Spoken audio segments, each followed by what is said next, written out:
Chapter 663. Tang Cheng Shui lifted the hem of his robe and walked up the slope, one step at a time, one step at a time.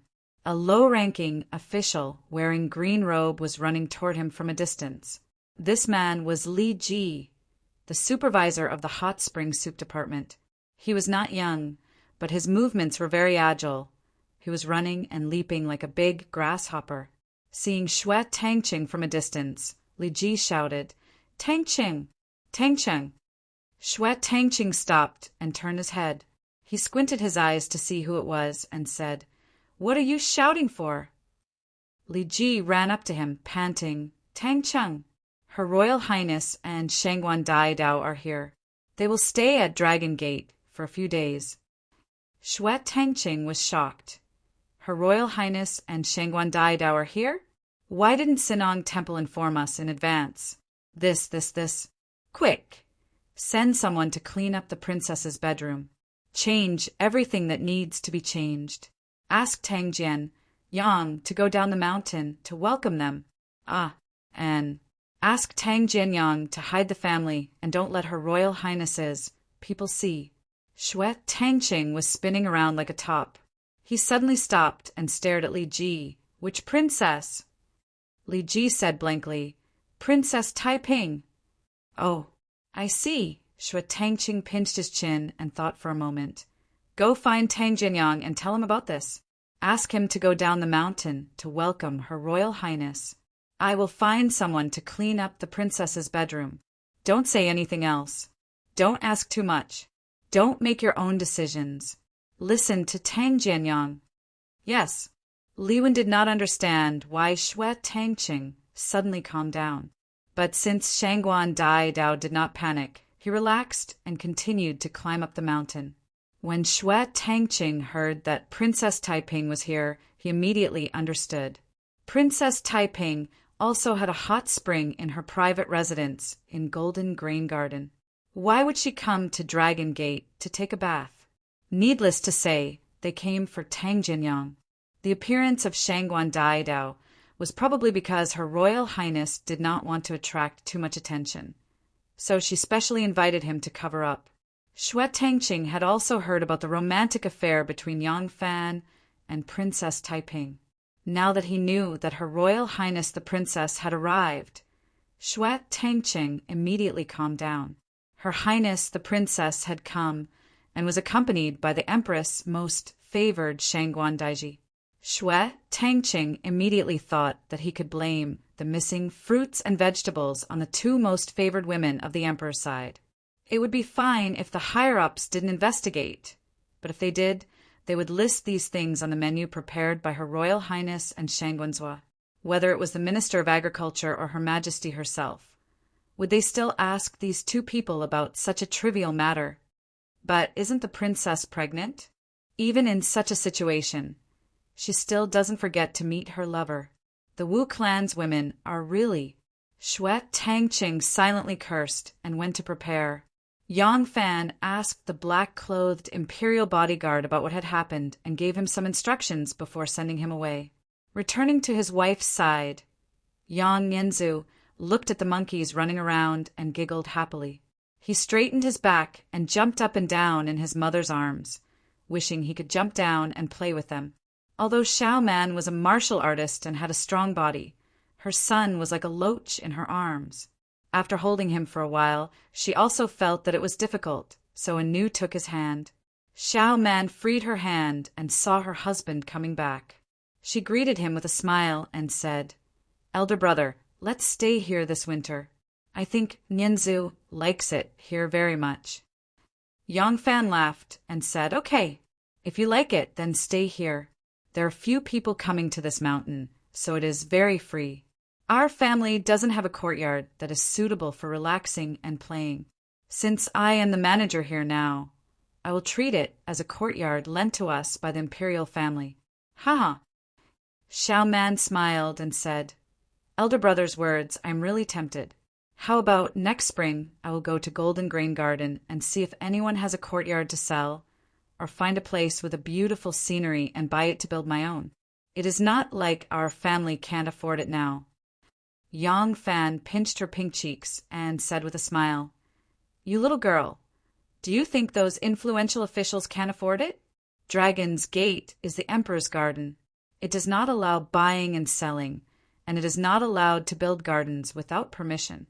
And Golden Grain Garden is the gathering place for the nobles, princesses, and relatives of the imperial family. In this city, there are many families that can afford to buy a villa in Golden Grain Garden. It is not that they can afford it, but they don't dare to buy it. If our family buys a piece of land in Golden Grain Garden, then it will be a big deal.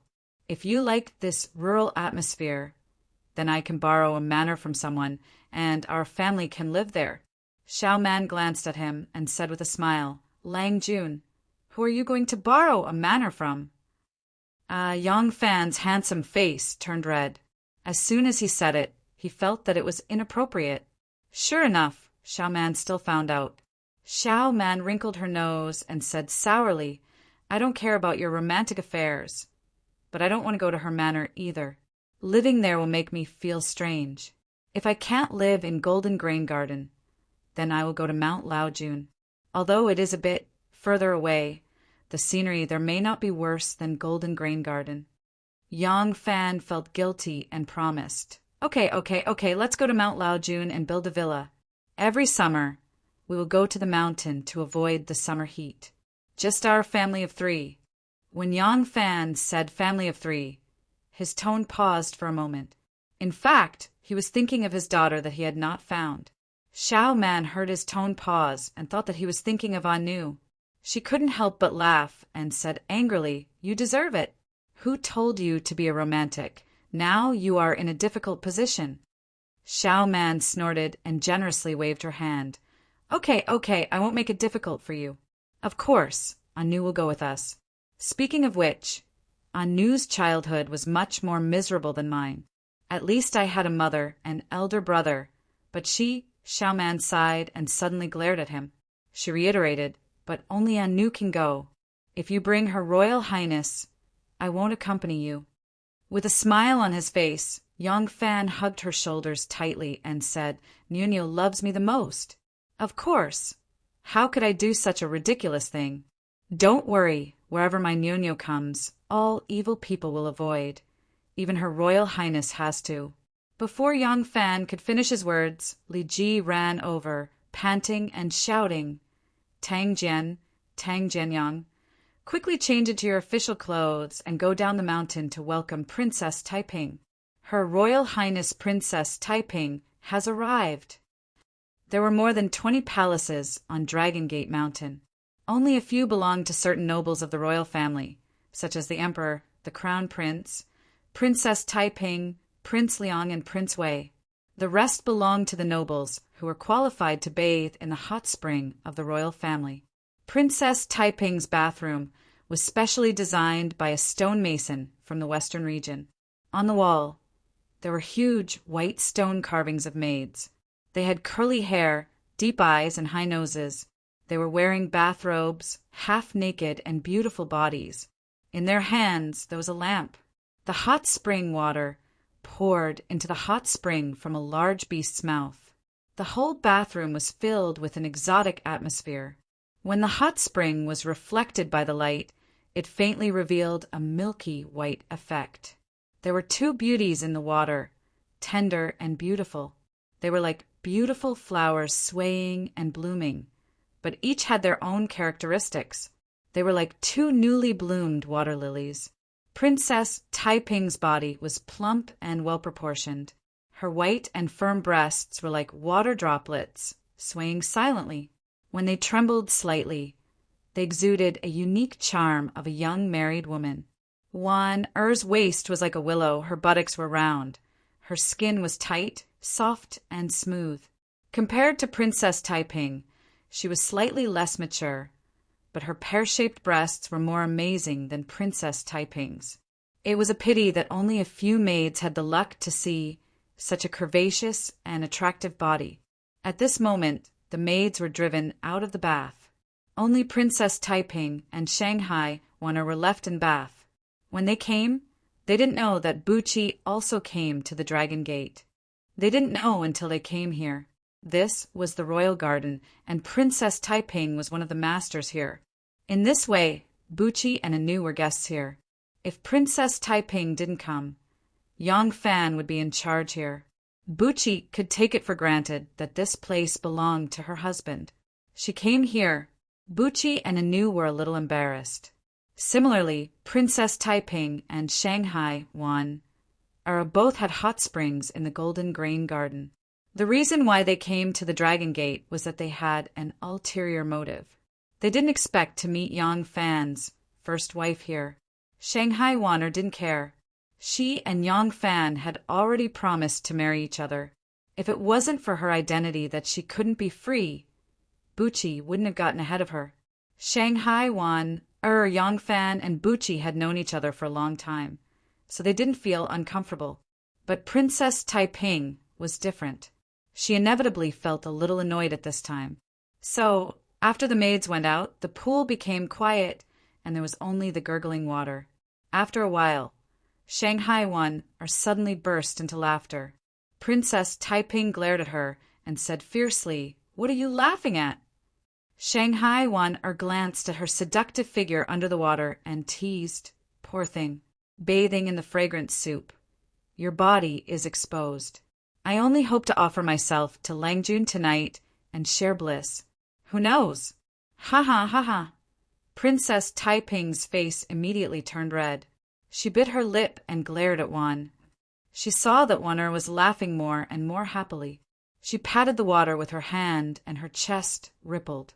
Finally, she couldn't help but throw herself at her and said fiercely, "You are very happy to see me make a fool of myself, aren't you?" As the two of them fought, the water turned and the waves surged. Two white bodies tumbled up and down in the water, appearing and disappearing. It was really a boundless spring scene.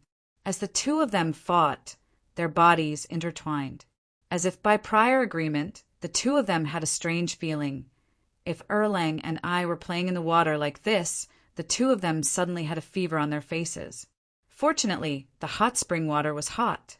Soaking in it, their faces were already flushed, so the embarrassment was not obvious.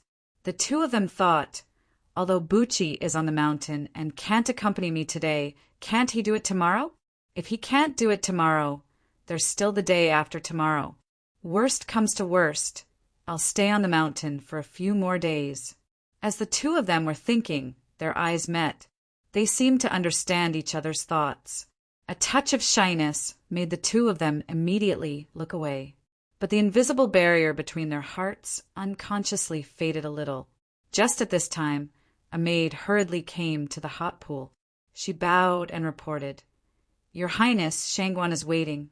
There is an extremely important message from the palace." Chapter 664. Princess Taiping asked the maid, "What news?" The maid replied, "Someone from the palace has come. Please return to the palace immediately." The two people in the pool were shocked. After a while, Princess Taiping giggled and raised her eyebrows at Wanner. She smiled and said, "It's not that I don't want to help you. This is the will of the heavens. What can I do?" Shanghai Wanner was not in the mood to joke with her. She had asked for leave, but she was summoned back. This had never happened before.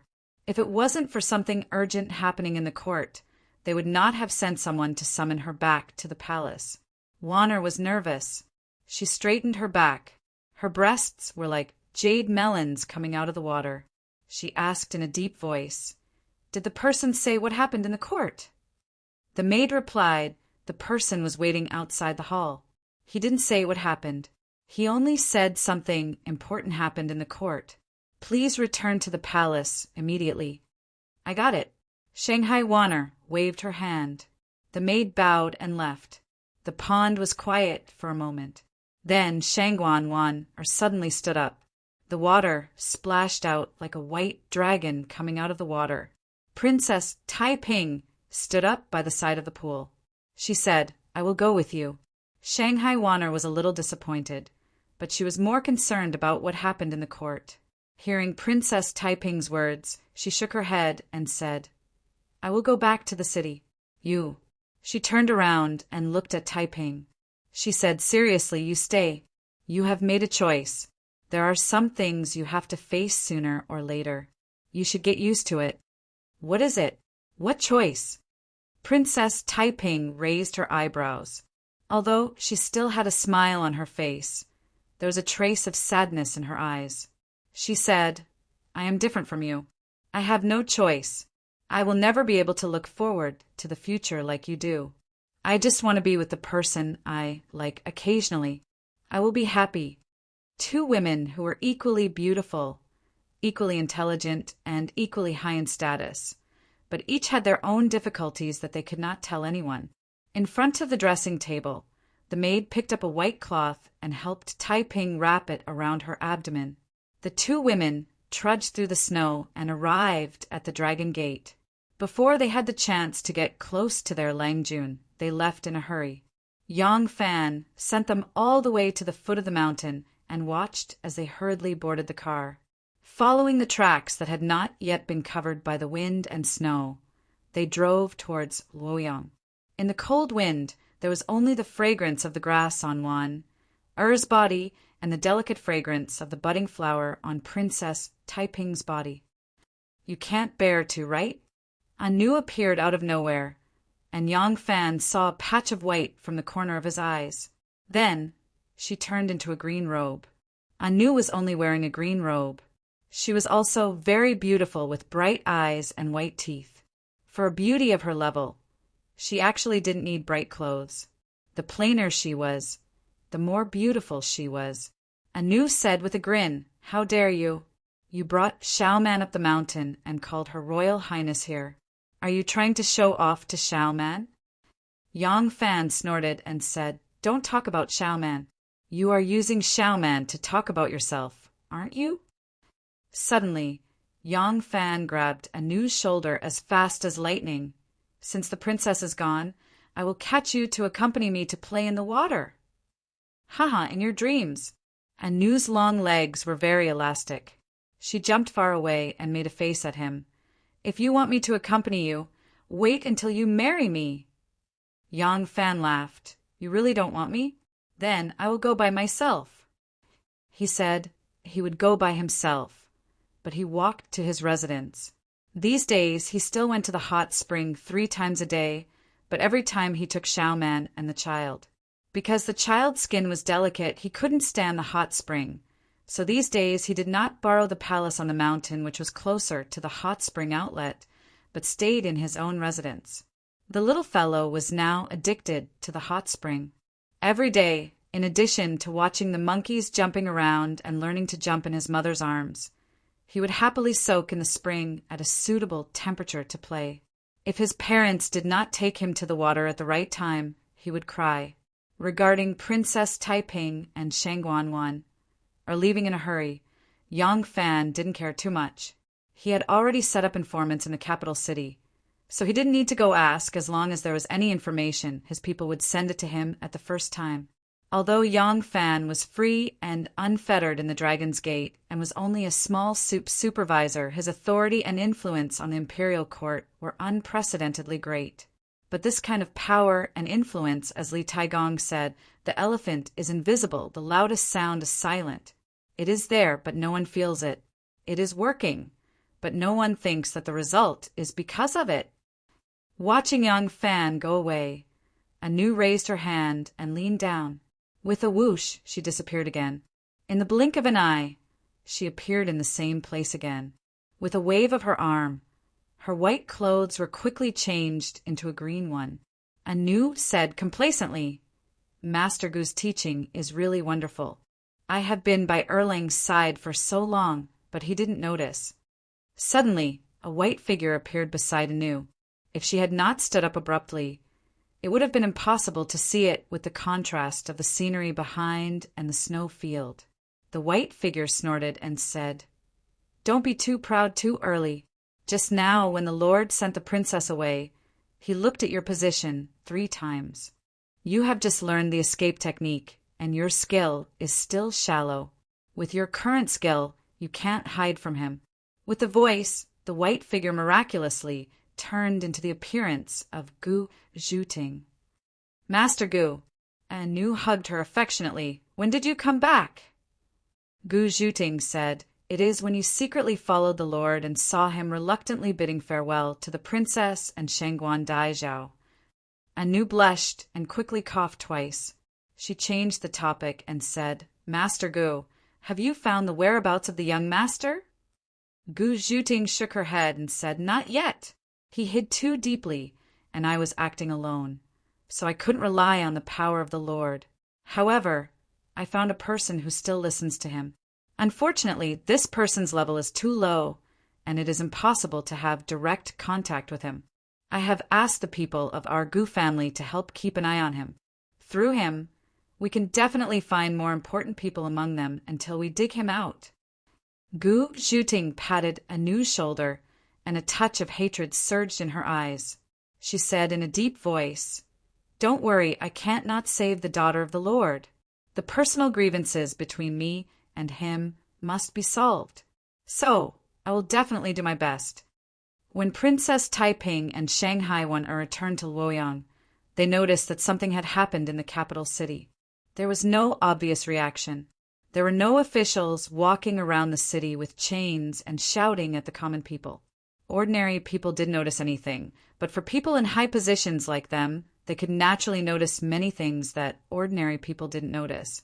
When they arrived at the palace, they found that it was obviously different from usual. The number of guards here had increased, more than twice as much as usual. The expressions and behaviors of the soldiers also faintly showed a kind of seriousness and nervousness, which made the two of them feel uneasy. Today, the guards at the side gate were actually changed to the 100 Cavalry.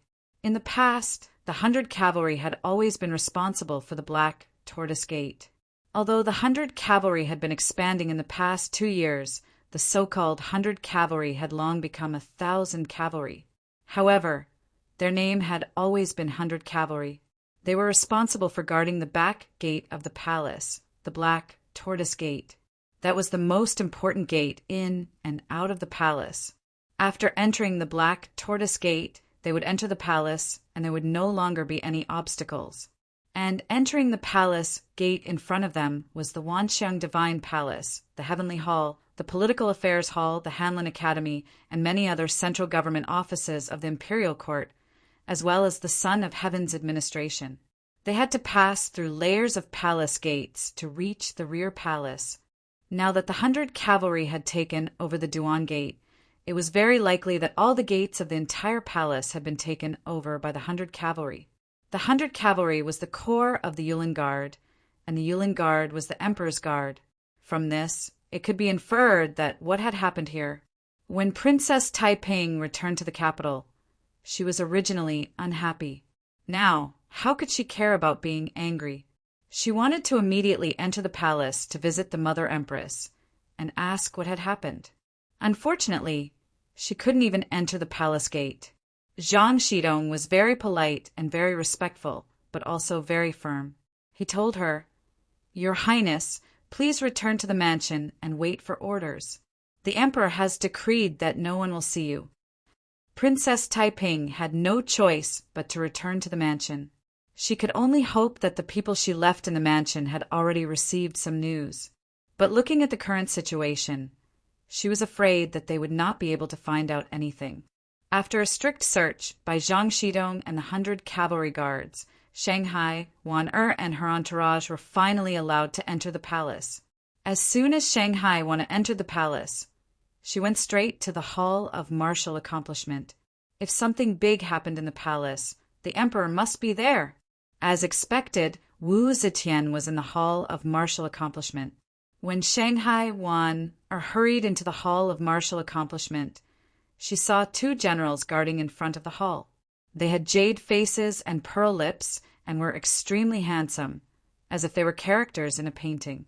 After a closer look, she finally recognized the 2 young generals with bright armor and swords hanging from their ribs.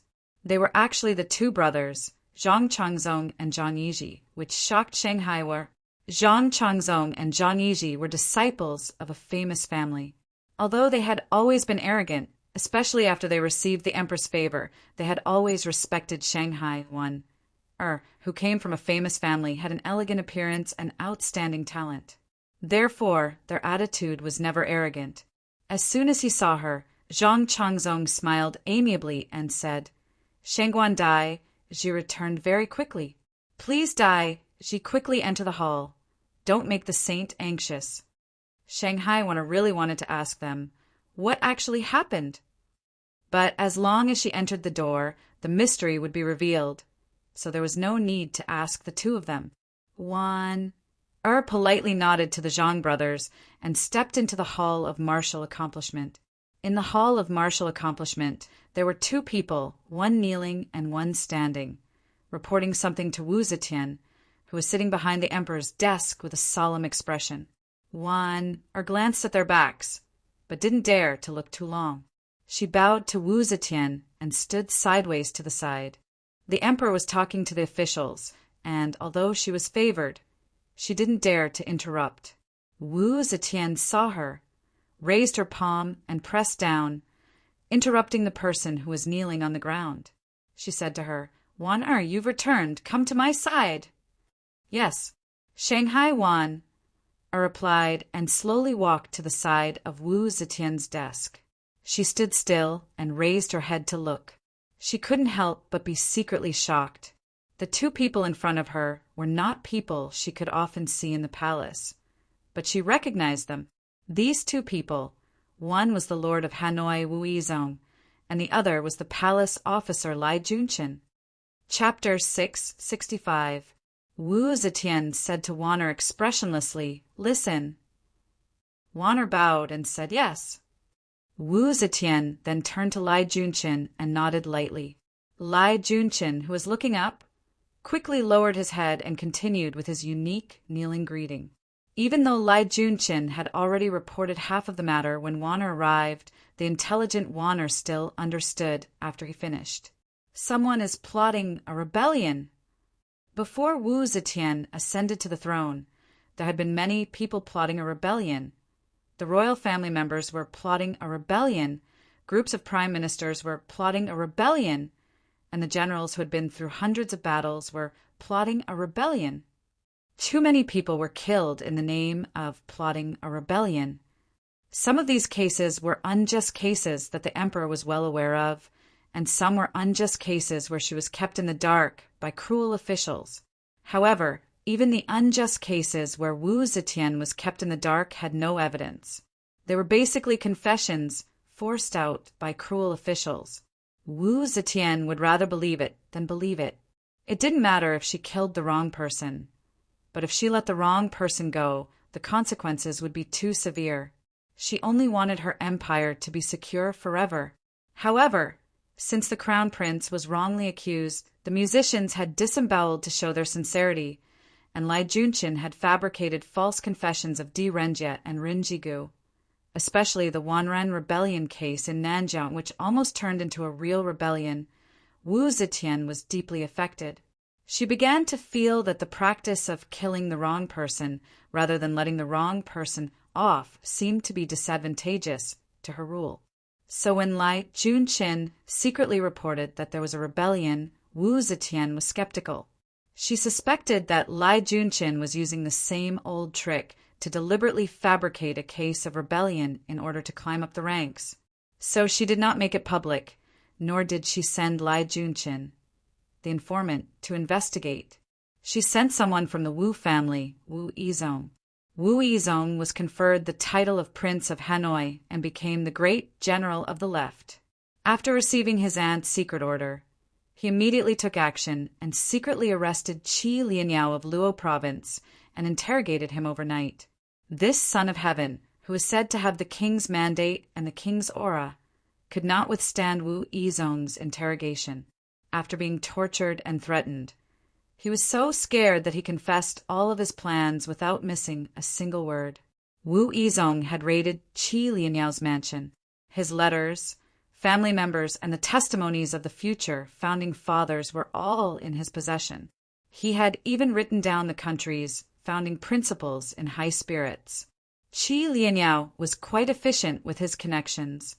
In such a short time, Zhang Daoist's miraculous explanations had bewitched quite a few people, mainly his relatives, neighbors, subordinates, and old acquaintances.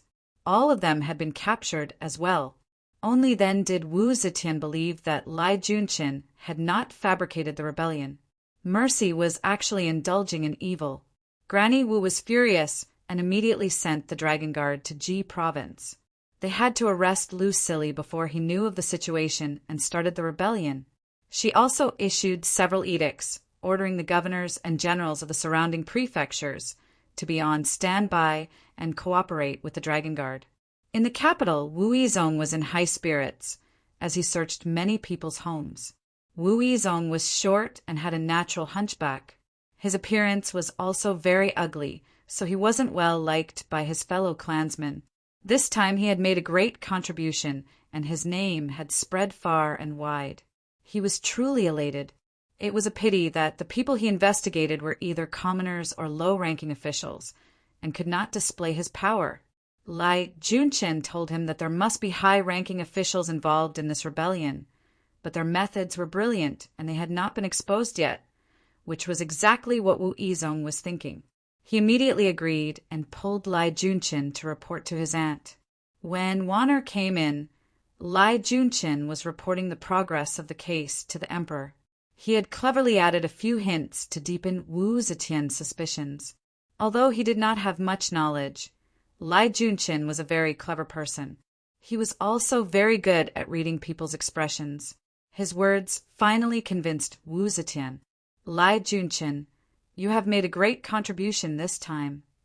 After listening to Lai Junqin's report, Wu Zetian said amiably, from now on, you and Yizong will be in charge of this case.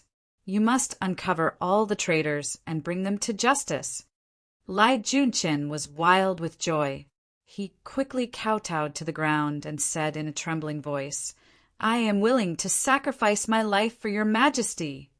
You can all leave. Wu Zetian waved her hand. Wu Yizong quickly crossed his arms and bowed to his aunt. Lai Junqin was still not in a hurry. He kowtowed once, twice, thrice. Only then did he crawl up and leave Wu Yizong Hall with Wu Yizong. Although Wu Zetian did not look at him, she was able to see all of his actions. In the past, she only felt that Lai Junqin's actions were very cautious, and she suspected that he was trying to flatter her. However, because of this case, she felt that although Lai Junqin was not perfect, there was no doubt that he was loyal to her. Wu Yizong and Lai Junqin left Wu Yizong Hall. Wu Zetian turned to Wanner and said with a serious face, Wanner, you heard everything? Wanner heard half of it. Although she had a general understanding of the events and the people involved, she still had many questions in her heart. However, she could not let the emperor tell her everything in detail. She could only flip through the files and quickly said, Yes, Wanner understands. Wu Zetian said angrily, These rebels do not give up their evil intentions. I have already issued an edict. All the prime ministers are to stay in the political affairs hall. Before this case is resolved, no one is allowed to leave the palace. The court meeting is suspended. All the officials who left the capital to inspect and those who returned to the capital to report are to stay in their own offices. Without the edict, they are not allowed to take a step. Otherwise, they will be charged with treason. I have already read through these memorials. Follow my instructions and draft a few memorials for me. Wu Zetian handed the memorials to Shangguan Wanner and said, All the prime ministers are staying in the political affairs hall, just in case. Before they are proven innocent, some important government affairs, especially those that involve the army, cannot be allowed to touch them. These days, I will have to trouble you. Wanner's heart trembled. She quickly bowed and said, I will serve the saints. Wu Qingxi sat behind the desk. His eyes were straight and he was mumbling to himself. Zhang Jiafu had to get closer to hear clearly. Wei Wang said, Lai Junqin is crazy? Lai Junqin is crazy. Lai Junqin is really crazy. Once the emperor's edict was issued, Lai Junqin immediately took action. He acted decisively and decisively. It was already the 9th day since he received the edict. In these 9 days, Wu Yizong and Lai Junqin did many things. He used the same method that he used to interrogate Di Renjie and the others. Because he had just regained the emperor's favor, he was still cautious. He did not dare to torture Lai Junqin like he did in the past. He only tempted Lai Junqin, telling him that as long as he obediently confessed and revealed more of his accomplices, he would be spared from death. Lai Junqin did not have the integrity of Di Renjie and Wei Yuanzhong. He immediately followed Lai Junqin's hint and began to confess. Thus, the heavenly official residence's head Shi Baozhong, Lu Qi, Zhou Pan, Lu Jingchen, and other officials all fell from their horses and became Lai Junqin's accomplices.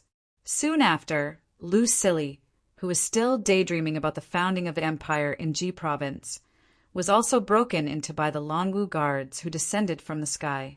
A brigade commander by the name of Ma Qiao dragged out provincial governor Lu, whose head was hidden inside the stove and buttocks were exposed. Then he tied him up and sent him to the capital. Wu Yizong, who was dissatisfied with the low rank of the traitors and the confiscation of their possessions, was overjoyed. He immediately ordered Lai Junqin to interrogate Lu Sili.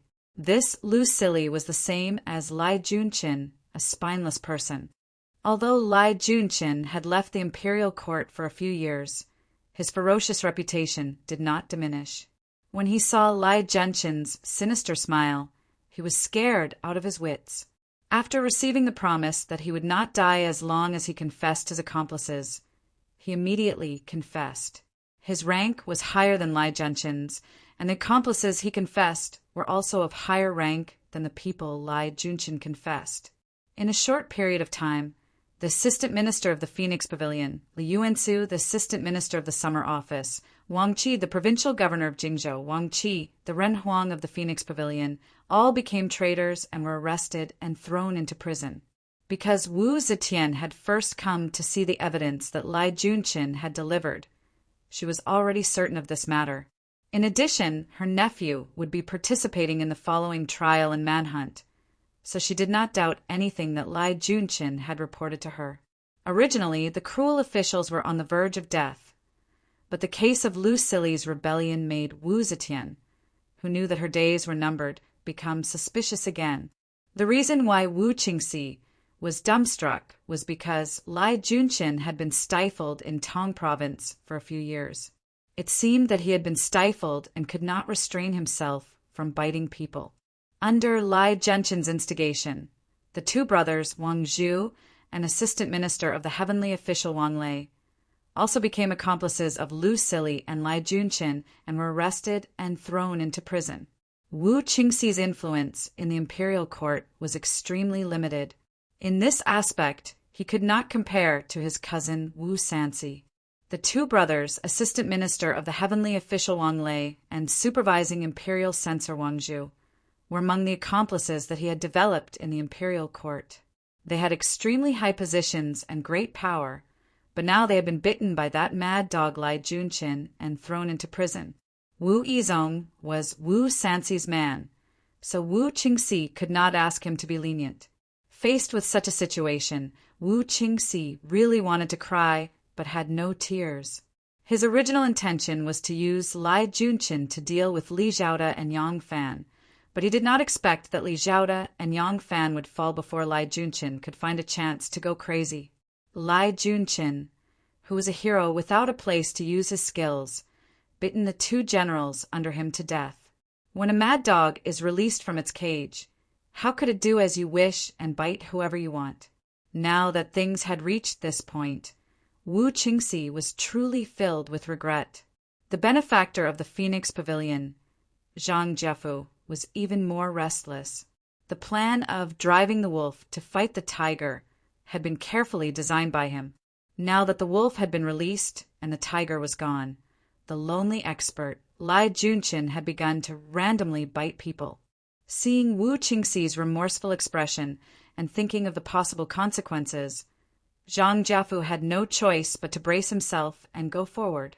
In a low voice he said, Your Highness, now is not the time to be upset. The two brothers Wang Lei and Wang Zhu are already in prison. Now we must take remedial measures. Wu Qingxi's face darkened as he glanced at him. Remedial measures? How? Can you save them? Zhang Jiafu gathered his courage and said, "They have already become food for Lai Junshin's mouth. How can this lowly official save them? Your Highness must prevent them from revealing your Highness's plan when they have no hope of leaving prison." Wu Qingxi's heart trembled. He could no longer care about self-pity and hurriedly asked, "Then what should this prince do?" Zhang Jiafu gritted his teeth and said, "Wang Zhu must die. He knows too much. We must immediately bribe the prison guards with a large sum of money and poison Wang Zhu to death." Wu Qingxi asked, "What about Wang Lei?" Zhang Jiafu said, "Wang Lei is only following your Highness's orders and letting Lu Sili take over the position of the former provincial governor Lin Shiwen. This alone cannot do anything to your Highness. If necessary, we can completely explain it as taking money to do things. The two brothers of the Wang family cannot die of a sudden illness at the same time. This lowly official thinks that we can use the safety of Wang Lei's family as a condition to exchange for his silence." Wu Qingxi was silent for a long time and said dejectedly, "Go and do it, yes, yes." Zhang Jiafu did not dare to say more. He hurriedly bowed and retreated.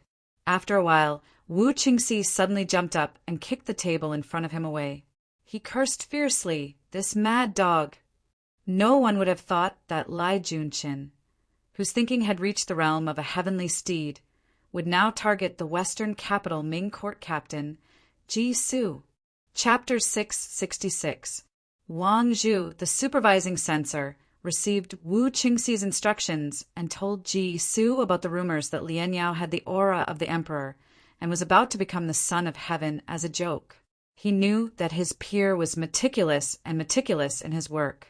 Ji Su would not take this joke as a joke and would definitely report it. In order to prevent others from finding out that Wu Qingxi was behind this case, Wang Zhu could not steal this credit. He deliberately found Ji Su to make use of Ji Su, but it was also equivalent to giving his old friend a great credit.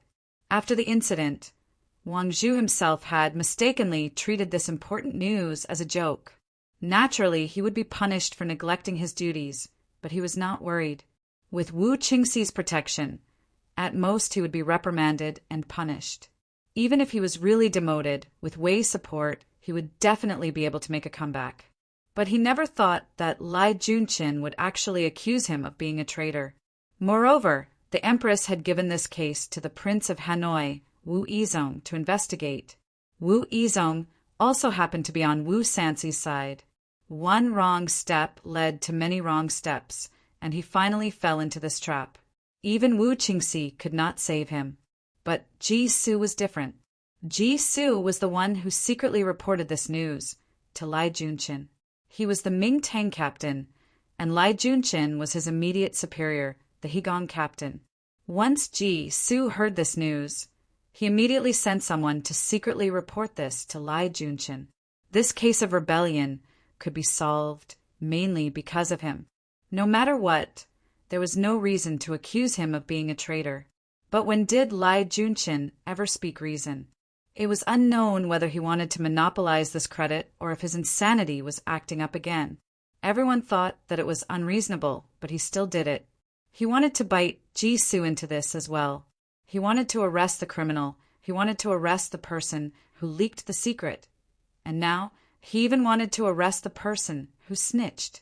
Not only did Wu Qingxi not understand Lai Junshin's strange and crazy actions, even Yang Fan, who was soaking in the hot spring on Dragon Gate Mountain and knew everything that happened in Luoyang like the back of his hand, could not understand it either. When Wu Qingxi angrily cursed Lai Junshin for being a madman, Yang Fan also shook his head in confusion. Is Lai Junshin crazy? Lai Junshin's actions are really strange. Wang Lei and Wang Zhu are Wu Qingxi's people. Even if Lai Junshin didn't know this from the start, the brothers would have given him a hint when he was investigating the case. Although Lai Junqin had harmed many people in the past, he rarely touched anyone from the Wu clan.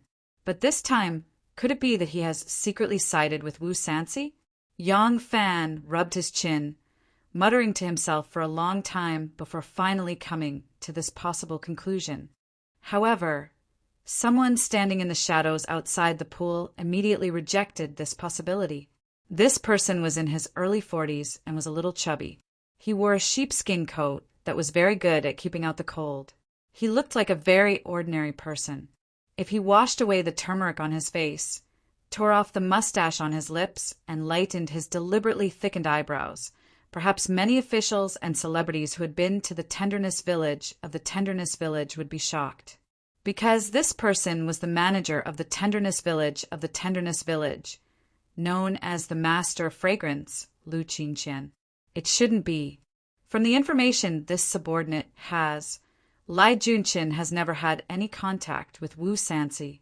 Moreover, he was able to return to the capital this time because Wu Qingxi spoke up for him in front of the emperor. To him, it can be said that he is indebted to him. Lai Junqin's current actions are really, it's very puzzling, isn't it? Yang Fan smiled. Since we can't understand, let's continue watching. In the game of officialdom, every chess piece is very important, but the overall outcome is never determined by a single chess piece. Let's not pay attention to him for now. After thinking for a moment, Yang Fan asked again, this time which side is the majority of the people implicated? Lu Qingqian continued to report from the shadows. His work was indeed outstanding. He had clearly investigated the identities, backgrounds, political leanings, and forces of those who had been implicated by Lu Sili and Zhu Lianyao and sent to prison.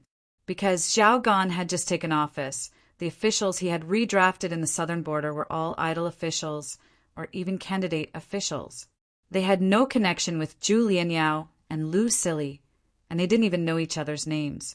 Moreover, these people were not the targets that Wu Yizong was keen to attack, so they were almost unaffected. Hearing this, Yang Fan secretly heaved a sigh of relief.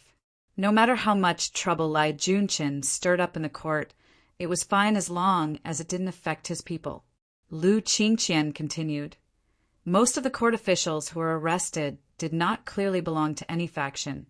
In other words, the so-called neutral faction. But from the conversation they had while staying in the brothel, as well as the bits and pieces of information that the ladies found out, we can infer that they are more sympathetic or perhaps loyal to Crown Prince Dan. Lu Qingqian smiled. Wine and beauties are always easy to open people's hearts. These people definitely wouldn't have thought that those who were as gentle as water would remember their drunken words and complaints. Therefore, the information we have should be credible. Yang Fan nodded. Lu Qingqian's tone was full of confidence, but he agreed. Since ancient times, there were too many outstanding people who fell into the hands of women. There were emperors, ministers, heroes, and famous scholars. In front of those women who were more beautiful than flowers, the more outstanding a man was, the more he felt that they were just a fragrant flower, ignoring everything else other than her beauty and alluring body. Because he despised her, he did not guard against her. Because he felt that she was weak, he was willing to protect her. Yang Fan suddenly felt a little proud. Fortunately, I am clean and honest, and the women in the village are all stunning beauties.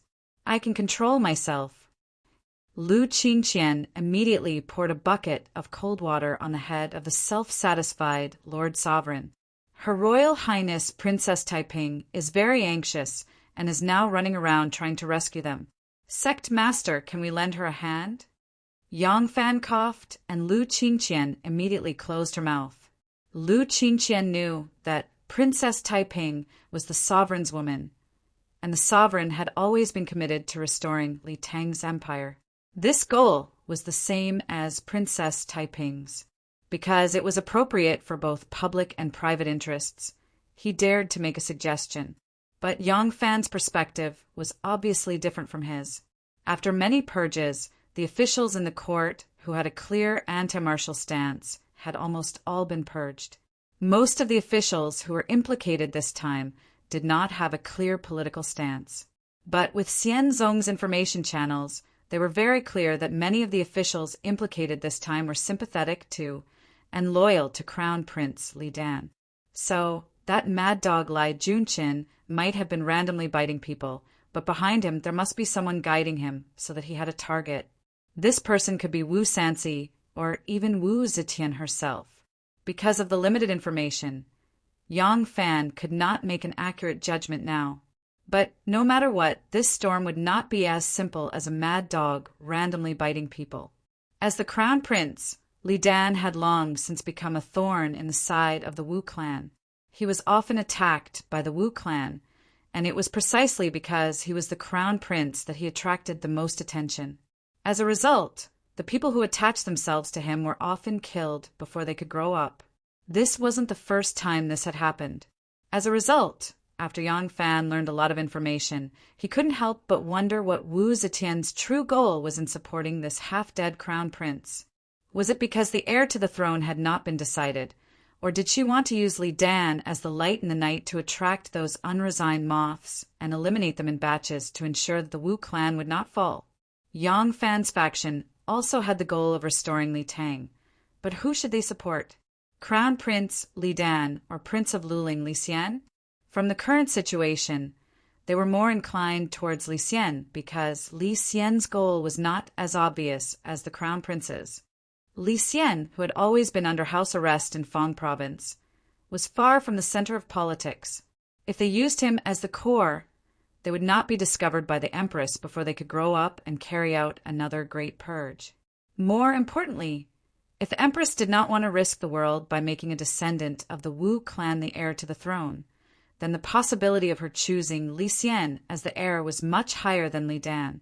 Because Li Dan was the crown prince, he had been attacked by the Wu clan many times, both openly and secretly. His two favorite concubines had also lost their lives because of this. Li Dan himself had almost lost his life because of the curse-loathing case. In Li Dan's heart, he had probably already hated those with the surname Wu.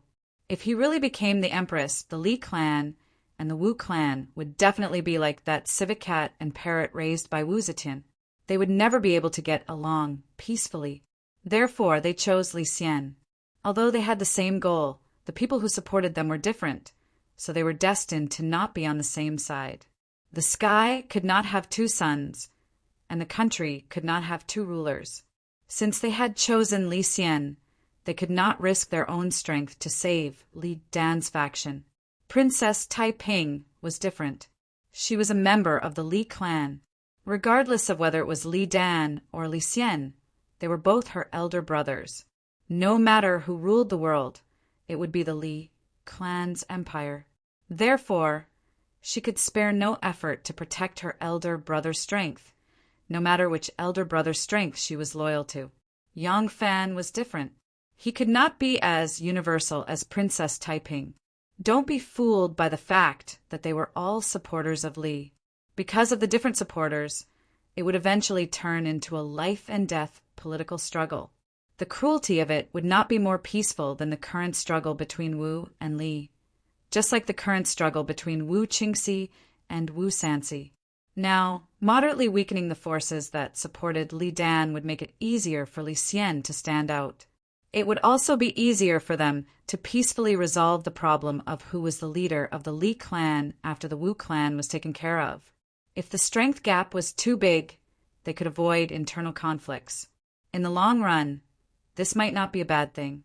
Thinking of this, Yang Fan smiled faintly and slowly immersed his body in the water.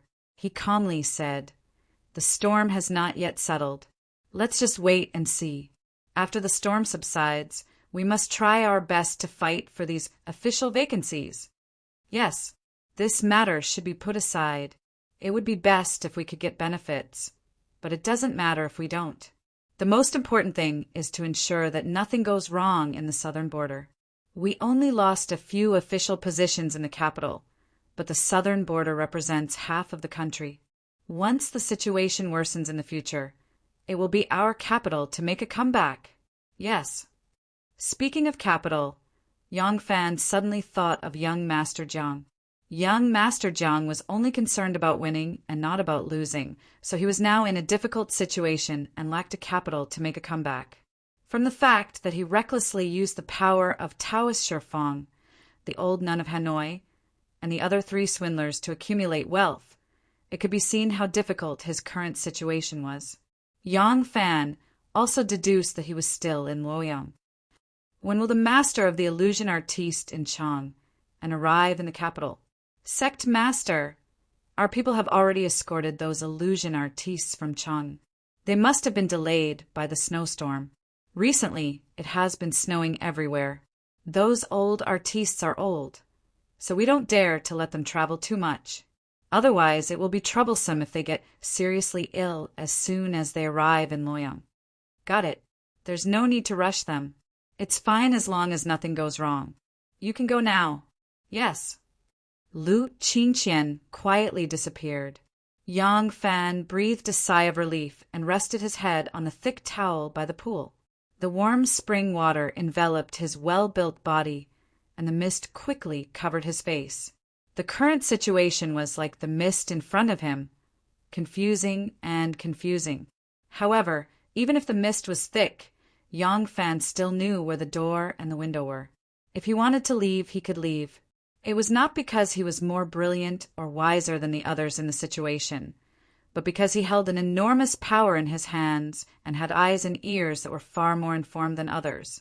But he still had to be careful, as if he was treading on thin ice, because his predecessor, young Master Jiang, also had this power, but he still fell and lost miserably.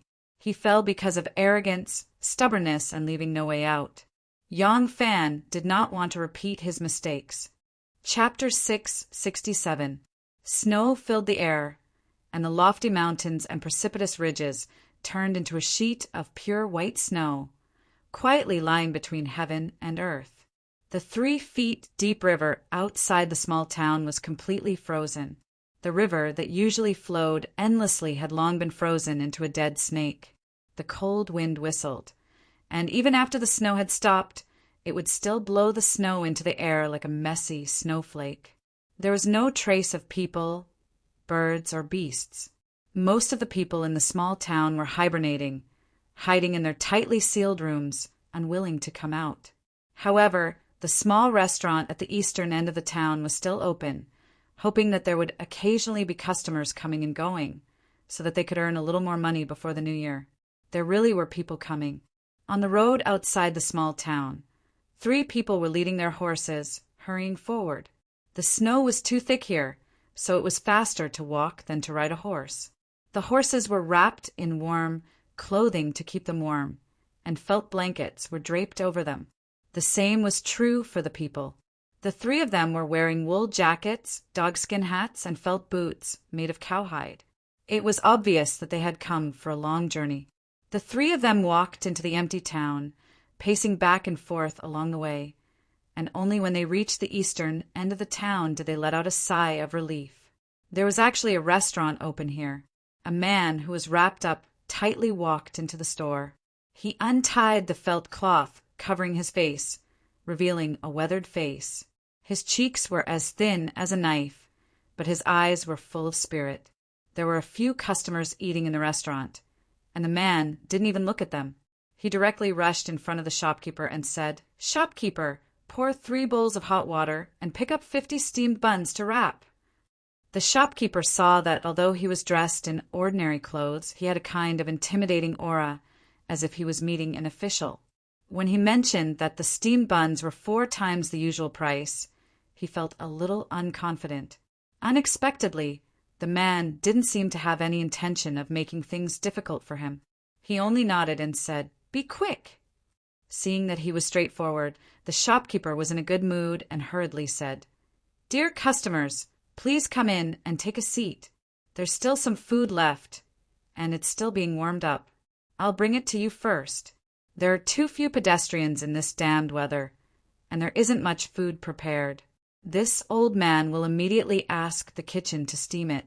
It won't take up too much of your time." That person's brows had been shrouded in a layer of lingering anxiety. It seemed like it was an extremely important matter.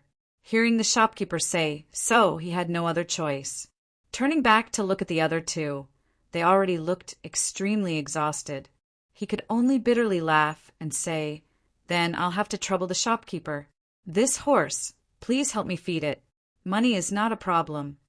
As he spoke, the man laboriously took out a gold ingot from his pocket and slammed it on the counter. Although this gold and silver was not a currency, it could be exchanged for money at a jewelry shop. The shopkeeper saw that he was so generous and couldn't help but be overjoyed. He quickly took the gold ingot and took a big bite to confirm that it was the real thing. He then beamed with joy and called out to the back. Not long after, his brother's wife, son, and nephew all rushed out. Some were leading the horses, some were pouring water, and some were serving porridge. They were all busy serving these big customers. The customers in the store were clearly in a hurry, but they didn't seem to be in a hurry. They had already rested for a long time. Compared to the 3 people who had just come in, their faces were pale and their fingers were stiff. Their complexions were much better. There were strong and old people among the customers. Among them there was an extremely strong man with broad shoulders and a thick back.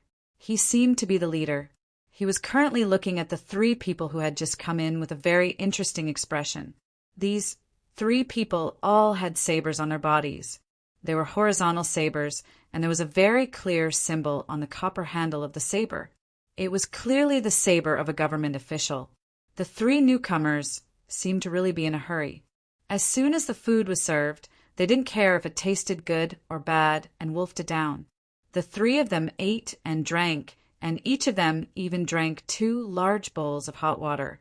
Only then did their complexions slightly relax. After the 3 of them had eaten, they sat there waiting for the steamed dumplings. They looked like they wanted to grow wings and fly away immediately. When the steamed dumplings were done, the 3 of them didn't care if they were too hot. They immediately carried some on their backs and hid it under their leather robes. They left the restaurant and continued eastward. These 3 people were the unfortunate Ji-Su and his 2 trusted aides. After Ji-Su learned from Wang Zhu that Shu Lianyao had an imperial order, he immediately secretly reported it to his immediate superior, Lai Junshin. He then happily waited for the imperial court to reward him. In the end, the reward didn't come. Instead, the trusted aide he sent to deliver the message brought back bad news. Lai Junshin wants to make him a traitor. Ji-Su was almost scared out of his wits. Fortunately, he was worried that Lai Junshin would be greedy and erase his contribution. At the time, he was careful and left behind a copy. He immediately found the copy and put it away. Taking his 2 trusted aides, he rushed to the capital day and night to find the emperor to redress his grievances. As soon as the 3 of them left, a young man in the restaurant came to the strong man with broad shoulders and a thick back. He whispered mysteriously, "Boss, I think that person looks familiar. I think I've seen him in Shijing. He's from an official family, but I can't remember his identity at the moment." An old man with wrinkles all over his face suddenly felt uneasy. He quickly came over and asked nervously, "Mr. Qi, it's snowing and cold winter. Where is the official family in such a hurry to go? They are not coming for us, are they?" The strong man smiled and comforted him. "Old Feng, you're just a street performer in Jianghu, who from an official family would be so bored as to come out and make things difficult for you in this weather. Don't worry. We're not here to ask you to do something evil. This time when you go to Luoyang, as long as you do as we say, we'll definitely give you great wealth." This group of people was under the order of Yang Fan to escort Jianghu artists who were proficient in illusions to Luoyang. However, their journey was delayed because of the heavenly wrath. Old Feng listened to the strong man's words, and his face slightly relaxed. He hurriedly nodded and said, "I'll follow your orders." He looked outside and said with a troubled expression, "It's just that this road is really difficult to walk." "I'm old, I'm afraid I can't do it," the strong man said. "It's okay. I've already asked someone to get a dog sled. It's not easy to rest in this small town. Let's talk about it when we arrive at Fenglingdu." If the road ahead is really difficult, we can rest at Fenglingdu for a few days. Xue Huai walked out of Linji Temple with a horse whip in his hand. His face was gloomy. Hong 1 and Hong 6 jogged behind him, not daring to speak as they looked at their master's expression. After exiting the mountain gate, Xue Huai pulled the saddle and mounted the horse. Only then did he fiercely spit on the ground and scolded. What otherworldly deity, the reincarnation of the pure light Buddha, you're nothing more than a greedy, snobbish trash. Pah! Hong 6, who had always been kind, opened his mouth but didn't dare to reply. When the three swindlers, the old nun from Hanoi, Taoish Shifeng, and the barbarian Moliai, first met Xue Huai, they were very respectful to him and had a close relationship with him. Later, the three gradually learned that the emperor had a new favorite and that Xue Huai was no longer as powerful as he used to be. Their attitude toward Xue Huai changed greatly, and they no longer treated him as an honored guest. Xue Huai was now preparing for the grand spell assembly of the Shangyuan festival in order to win the empress' favor and invite her again. Thus, he attached great importance to this grand spell assembly. This old nun from Hanoi was a disciple of Buddhism and someone who was extremely favored and trusted by the emperor. Xue Huai wanted to invite her to participate in this grand event to raise the status of this grand spell assembly. Unexpectedly, the matter that Xue Huai thought he would agree to was rejected by the old nun from Hanoi. Xue Huai wasn't stupid. Seeing this scene, he naturally understood the reason behind the old nun's respectful attitude. However, he was indeed different from before.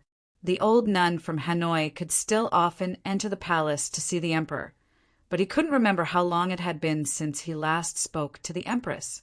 Helpless, Xue Huai could only bring a valuable gift. This time he didn't come to invite but to beg.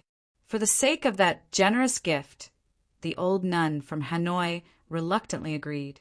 However, her attitude toward him still didn't change. She was cold and indifferent and didn't even bother to see him out. Xue Huai had always been very concerned about his reputation, but now he was losing face, so he was naturally furious. Xue Huai gloomily walked for a while, then said to Hong Yi in a low voice, "Send someone to inform your 17th brother that there will be a grand spell assembly at the White Horse Temple on the 15th of the first month. Tell him to remember to come." Hong Yi embarrassedly said, "Master, 17th brother has been demoted. He's guarding the Dragon Gate Mountain and growing vegetables. Xue Huai flew into a rage. He raised his whip and lashed it down, scolding, "Bastard! Do you also want to learn from those snobs who despise the poor and love the rich?" Hong Yi was so scared that he covered his head and scurried away. He repeatedly explained, No, I wouldn't dare. I mean, 17th brother is now guarding the Dragon Gate Mountain, and his position is low. I'm afraid he can't make the decision himself. He can leave whenever he wants." Xue Huai waved his whip and chased after him. His voice was like muffled thunder. In the end, you still despise the poor and love the rich. Humans are not as good as dogs. Dogs are animals, and they don't have a snobbish heart. No matter how rich or poor their masters are, they won't despise the poor and love the rich. They're just like others. Xue Huai scolded as he chased after him. He vented all his anger on this disciple who said the wrong thing. Hong Lu followed behind him listlessly. He blew his nose and thought gloomily, "It's hard to get master's favor back. Even 17th brother is so unlucky. I'm afraid the White Horse Temple's luck is at its end." The tense atmosphere in the imperial city and the palace had disappeared. The prime ministers who had been living in fear in the political affairs hall for more than 10 days were finally able to go home and reunite with their families. At this time, Wu Yizong and Lai Junqian came to Wu Zetian. Although Wu Zetian was full of smiles and repeatedly said that there was no need to greet each other in the harem, Lai Junqian still obediently knelt down and listened to the teachings. His devotion made Wu Yizong, who was standing beside him, feel uncomfortable. "You've done well." Wu Zetian said with a face full of smiles. Not only did you discover the signs of their rebellion, but you also caught all of them in such a short period of time. I was worried that we wouldn't be able to have a good New Year. Lai Junshin hurriedly kowtowed and said, It's all thanks to the sage's wisdom and the Lord of Hanoi's wisdom that we could catch all of the core members of the rebels in such a short period of time. Wu Zetian said with a smile, Lai Junshin is also good. You did not disappoint me after all. Wu Zetian stood up from behind the imperial desk and slowly paced a few steps. She turned her head and asked, Has the Taoist priest who bewitched Lu Sili and Lu Lianyao to rebel been caught? Lai Junshin hurriedly kowtowed again. It's my incompetence. I didn't act strictly enough and let the evil Taoist priest escape. I've let you down. Wu Yizong coughed and said, When the Dragon Guard suddenly appeared in the Ji prefecture, Lu Sili was still unaware of it. When the Dragon Guard broke into the Lu residence, he was in the toilet. When he heard the news, he fled in panic and hid in the kitchen. He was captured alive. From this, the news should not have been leaked. I wonder if that evil Taoist priest really has some attainment in cultivation to escape so early. Wu Zetian sneered. Even if he has attainment in cultivation, it's just a small Taoist. If he could really pry into heaven's secrets, how could Lu Sili and Lu Lianyao fall into my hands? Lai Junshin hurriedly tried to flatter her. Your Majesty, the heavens will belongs to you. How would the evil Taoists dare to invade you? Wu Zetian said, Send an edict to the Clan Zheng Temple and the Ancestral Department to strictly monitor those monks who do not abide by the rules and spread lies to deceive the people. These swindlers use fake Buddha will gu, or the people to achieve their unspeakable goals. Humph! All of them deserve death. Wu Zetian was furious when she said this, completely forgetting that she had created an auspicious sign and found a rock in Luo River. She even claimed to be the reincarnation of Methria in order to ascend the throne. Shanghai, Wan are nodded in agreement and noted down this edict. Wu Zetian turned to Lai Junshin, and her expression became calm again. Lai Junshin has racked his brains for the sake of the country. I am very pleased. Lai Junshin, come forward and receive your edict. Lai Junshin was quick-witted and quickly placed his head on the ground, raising his buttocks high. Wu Zetian said, Lai Junshin has made a meritorious deed in eliminating the traitors. He will be promoted to capital governor and assistant minister of agriculture. Lai Junshin has just returned from Tongzhou. The servants in your residence are not complete yet. Choose 10 more servants and grant them to Lai Junshin. Lai Junshin kowtowed in fear and trepidation, saying loudly, This subject thanks your Majesty for your great kindness. The original Assistant Minister of Agriculture was also implicated in this case. It was understandable that Lai Junshin was appointed as the Assistant Minister of Agriculture. However, the capital governor was still present in Shanghai when I was memorizing the edict. Hearing this, she had no choice but to ask, Everyone, if Lai Junshin is promoted to capital governor, then the original capital governor, Wu Zetian, waved her sleeves and said coldly, Chu Lianyao caused such a huge disaster right under his nose, but he actually did not notice it at all. I am already showing mercy by not punishing him for the crime of dereliction of duty. Ask him to submit his resignation and retire with honor. When Lai Junshin left Wuqing Hall and stood under the sunlight, the boundless white snow reflected the sunlight from all directions. For a moment, there was a feeling of dizziness.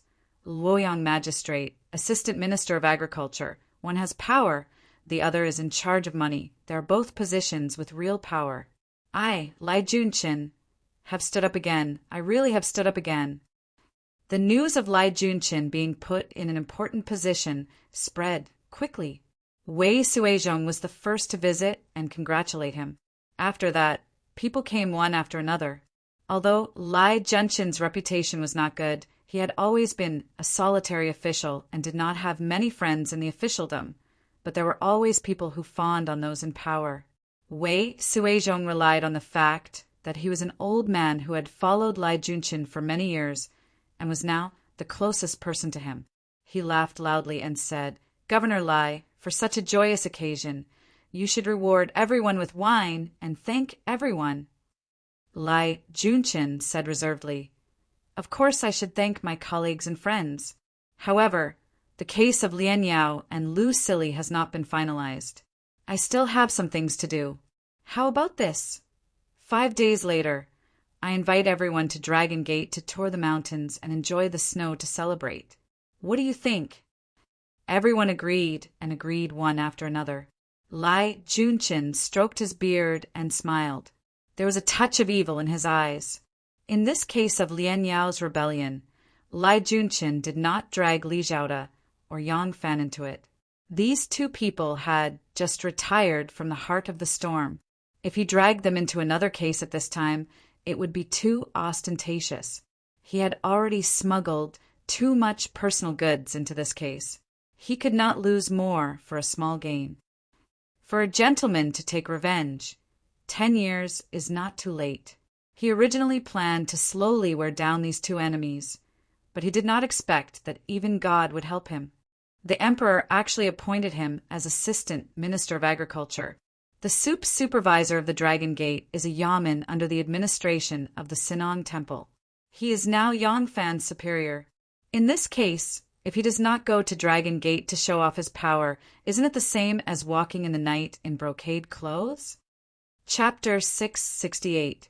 Yang Fan lived on Mount Longmen for some time and really fell in love with the place. Although it was too quiet here, the environment was elegant and the scenery was beautiful. More importantly, there were no messy sounds of music, and there was no hard work. Every day he could sleep until he woke up naturally, practice martial arts, climb the mountain, and soak in the hot springs. The whole family was happy and harmonious. Such a fairy-like life could not be enjoyed in the capital. Yang Fan even wanted to squat in this position of hot spring supervisor for the rest of his life and not have any more changes. However, he wanted to live a carefree and happy life on Mount Longmen. But there was someone who was worried that he would be too lonely here. His old friend was coming. Lai Junshin had always done whatever he wanted, covering the sky with one hand. He could do whatever he wanted with the nobles and ministers. But ever since he met Yang Fan, he suffered a series of setbacks. In the end, he suffered a crushing defeat and was demoted to Tongzhou. Now that Yang Fan was down and out, Lai Junshin had risen again. If he did not want to show off his power in front of his old rival, then he would not be Lai Junshin. On Mount Longmen, Yang Fan and Anu joined hands and made a big snowman on the hillside. They stuffed 2 black charcoal balls into the position of the snowman's eyes, and the snowman immediately gained charm. Yang Fan then put his hat on the snowman's head, and a big snowman with a cute and rich appearance appeared vividly in front of him. Yang Nianzu stared with his big black eyes. Seeing the cute snowman, the little guy grinned happily, and his little but bounced up and down. He wanted nothing more than to break free from his mother's embrace and hug the big snowman himself. Just at this moment, Xue Tangcheng hurried over and called out, Supervisor Yang, someone from the temple is coming." Yang Fan threw the ball of snow he had just picked up into the distance and welcomed him with a smile. He asked, "What are you here for? Inspecting my affairs?" Tangcheng Xue was twice as old as Yang Fan, and he had always been respectful to Yang Fan. He was in charge of most of the affairs of the soup department, but he would never overstep the rules when it came to Yang Fan's authority. Therefore, he had won Yang Fan's respect. Yang Fan had never looked down on him just because he was a small Tangcheng. Xue Tangcheng said, "It's not a patrol, it's a banquet. The new Assistant Minister of Agriculture is coming to the Dragon Gate to invite guests to celebrate his promotion." Yang Fan's eyes flashed as he said, "Oh, are you talking about Junshin? If I remember correctly, he is not qualified to enjoy the Dragon Gate hot spring, right? It seems that other than the members of the royal family and the princes with different surnames, only the emperor's special decree can the officials come, right?" Tang Cheng Shui smiled bitterly and said, Supervisor Yang, of course this is the case. But if everything was done according to reason, then there would be no humanity left in this world. It is true that people from the other yamens rarely come to the Dragon Gate hot spring, but the Minister of Agriculture is our immediate superior. Officials from the Minister of Agriculture and above often come to the Dragon Gate hot spring. This. Yang Fan saw the awkward expression on his face and couldn't help but laugh. Haha, I understand. He rubbed his chin and thought for a moment, then nodded and said, In that case, let's not break the rules. If he wants to come, let him come. Tang Shui was well aware of the grudge between Yang Fan and Lai Junqin. He also knew that even though Yang Fan was in dire straits, he had a princess lover and King Liang as his backer. If Lai Junqin could make a comeback, Supervisor Yang might be able to make a comeback as well. He didn't dare offend either of them. When he heard that Lai Junqin was coming to the Dragon Gate, he was more nervous than anyone else. If Yang Fan insisted on opposing Lai Junqin, it would be very difficult for him to be caught in the middle. Hearing that Yang Fan was being so reasonable, Tang Shui secretly sighed in relief. He hurriedly asked, In that case, how should we arrange for Lai Junqin? Yang Fan glanced at him and said, How should we arrange it? What do you mean, Tang Shui? Tang Shui said embarrassedly, Supervisor, look, Lai Junqin and his friends are here. As for their accommodations, which prince's palace should we arrange for them to stay in? As for the food, there are very few fruits and vegetables. At most, we can give them some to try. As for the green grass, we should prepare at least 2. And Yang Fan interrupted, Do we also need to prepare these for the people from the temple? Tang Shui hurriedly said, No. Usually no one from the temple dares to stay in the side halls of the nobles. They all stay in the temple at the front of the mountain. As for the food, no one dares to touch the dishes, specially offered to the emperor. However, Lai Junqin, he is not like others. Yang Fan sneered and said, Why is Lai Junqin not like others? Everything would be done according to the usual rules. Let them stay in the temple at the front of the mountain and take care of their own food. At most, we will take care of them and open a few palace rooms for them to bathe in. Tang Shui's face paled when he heard this. Yang Fan said seriously, Fruits and vegetables are for the exclusive use of the royal family. Although it is said to be for the royal family, because the production is limited, it is actually only for the palace, and only the emperor can enjoy it. Does Lai Junqin have the right to eat it? Since we are serving in the Dragon's Gate, we should be loyal to our duty. How can we flatter Lai Junqin with public goods?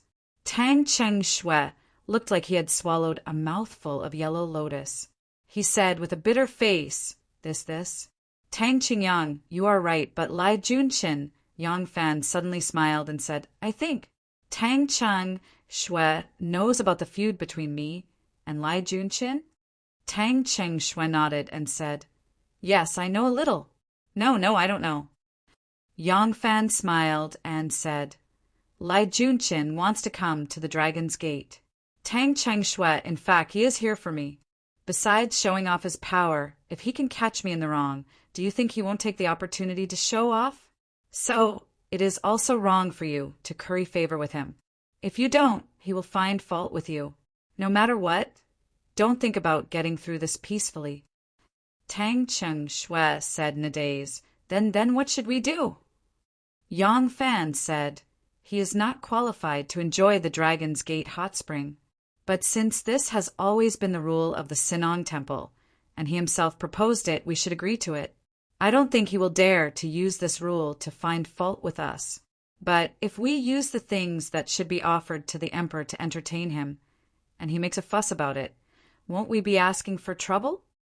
Tang Shui was still very uneasy. He rubbed his hands and said, But this seems too unreasonable, Yang Fan said in a carefree manner. Talking about feelings with Lai Junqin? Tang Shui, do people like Lai Junqin care about feelings? You just do as I say. He is here for me. If something really happens, he he won't vent his anger on you. Lai Junchin is arrogant now, he won't put you in his eyes. Yang Fan comforted him and sent Tang Qingshui away. Tang Qing went back with a heavy heart. Tang Qing had been waiting there for a long time. As soon as he saw him, he quickly went forward and said, "Tang Qingshui, what did Tang Qingyang say?" Tang Qingshui smiled bitterly and said, Say? Say what say? Now that the gods are fighting, I hope we little devils don't get involved." Tang Xiaoxiao, the secretary of the Sinong Temple, angrily walked into Tang Xiaoxiao's room and said, "Minister of Finance, the hot spring soup supervisor is too outrageous. I think they don't want to continue working as the hot spring soup supervisor." Minister of Finance Tang Xiaoxiao was over 50 years old. He had a long beard that reached his chest, his face was thin, his eyes bright, and he looked quite elegant. He was writing something when he suddenly heard secretary, whose complaint. He looked up and said with a smile, "Haha, what happened? How did the hot spring soup supervisor offend you that you have to be like this?" At this point, Tang Xiaoxiao seemed to suddenly think of something. His expression became serious, and he hurriedly asked, "Which hot spring soup supervisor are you talking about? Dragon's Gate?" Secretary, who angrily said, "That's right. The soup supervisor there is too stiff. Lai Shaoqing just took office and wanted to celebrate with his colleagues at the Dragon's Gate, but the hot spring soup supervisor did not give him any face. He put on a businesslike face and replied." Oh, it was not him who replied, but Secretary Su, who secretly sent a message back. Jianshi, who repeated the message sent by Su Lu's messenger to Tang Xiaoxiao. Stroking his beard, Tang Xiaoxiao pondered for a while, and then he smiled. Secretary, who angrily said, "Minister of Finance, do you think we should find a reason to punish him? If my subordinates all have no respect for their elders, what will happen to me?" Tang Xiaoxiao glanced at him strangely and asked, "You don't know who the Dragon's Gate soup supervisor is?" Secretary, who was startled, and said blankly, "I don't know." From what Minister of Finance said, "This person, is he someone important?" Tang Xiaoxiao shook her head and said lightly, "It's fine if you don't know. Hu Qin, if you want to be an official and do a good job, you have to keep your ears open. You can't just stare at your own little territory." Secretary, who quickly accepted the advice and humbly asked, "A small soup supervisor, who is this person? Even you have to give him some face?" Tang Xiaoxiao sighed and said, "You can go back and check the history of the Dragon's Gate soup supervisor, then you will know. Remember, whatever you find, keep it to yourself. Don't speak carelessly.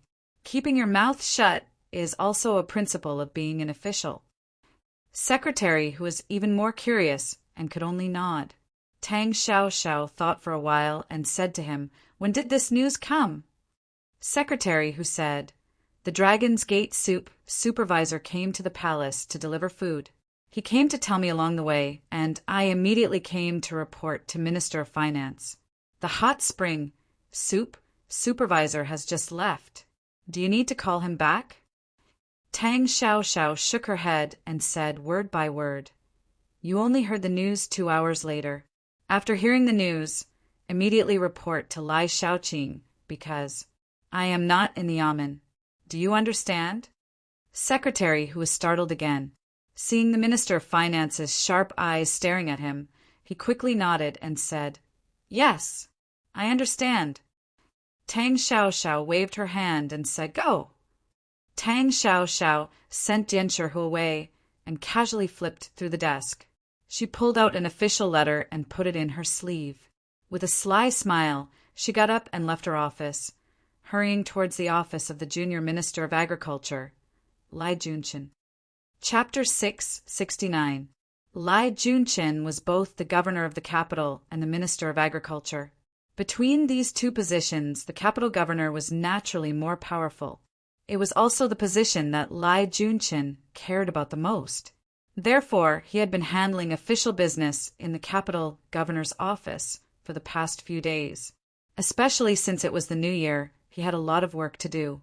That was why he only reported to the Sinong Temple today. Lai Junchin was in his office, flipping through some backlog of official documents to familiarize himself with the work he was responsible for. Tang Xiaoxiao suddenly pushed the door open and came in. She laughed and said, "Minister Lai, can you handle the work at hand?" Lai Junchin looked up and saw that it was his office. He quickly stood up and said, "Minister Lai."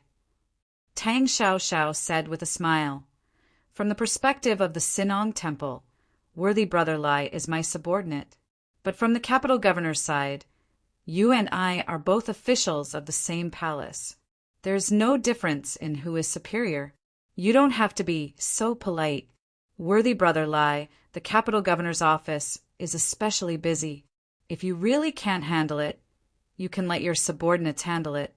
Mingxi and Li Jun, the two Minister of Agriculture, have been working in the Sinong Temple for many years. They are very experienced. I have specially assigned them to worthy brother's side. They can be your left and right hands and help you share some of the work. Lai Junchin smiled and said, "Thank you for your care, Minister Lai. Little brother is new here. I hope Minister Lai can give me some pointers." Tang Xiaoxiao laughed and said, "I don't dare to give you pointers. You and I will work together to take care of the Sinong Temple. Just don't make any trouble and make His Majesty unhappy." Tang Xiaoxiao said and took out an official letter from her sleeve. She handed it to Lai Junchin and said, "Come, worthy brother, take a look at this." Lai Junchin took the letter and looked it over. It was a notice from the Political Affairs Hall, ordering the Sinong Temple to step up their inspection of various places during the spring and Shangyuan period, so as to ensure that the palace's various supplies would not be delayed. Lai Junchin did not understand this matter very well. Thereupon he asked Tang Xiaoxiao, "Minister of Finance, what is this?" Tang Xiaoxiao said, "Many of the palace's zhangjiao come from the Sinong Seas, subordinate bureaus, supervisors, storehouses, and gardens.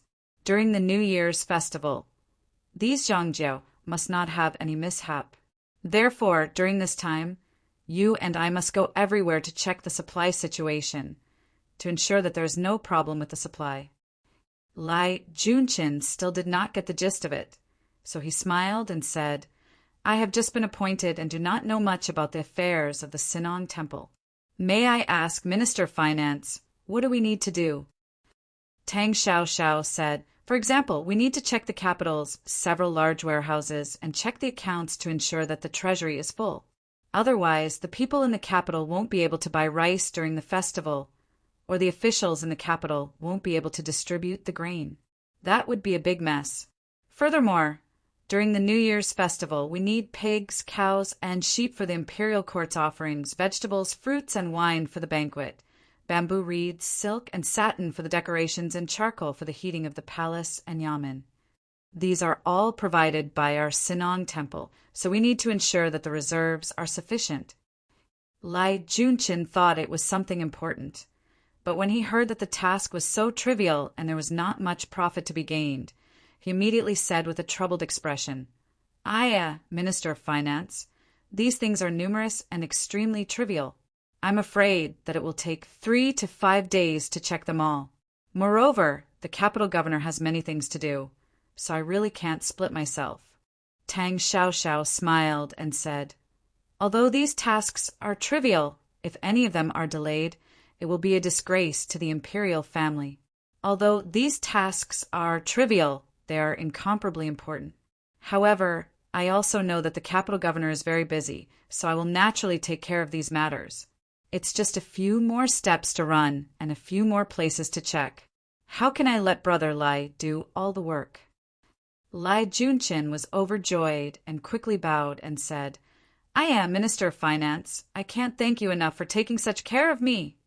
Tang Xiaoxiao hurriedly waved her hand and said, "It should be so, it should be so.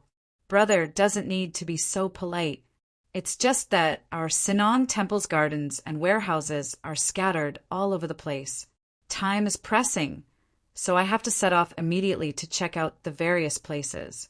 Brother has just taken office, so I originally planned to go to the Dragon's Gate with you tomorrow and drink a cup of wine at your wedding, but I can't go now."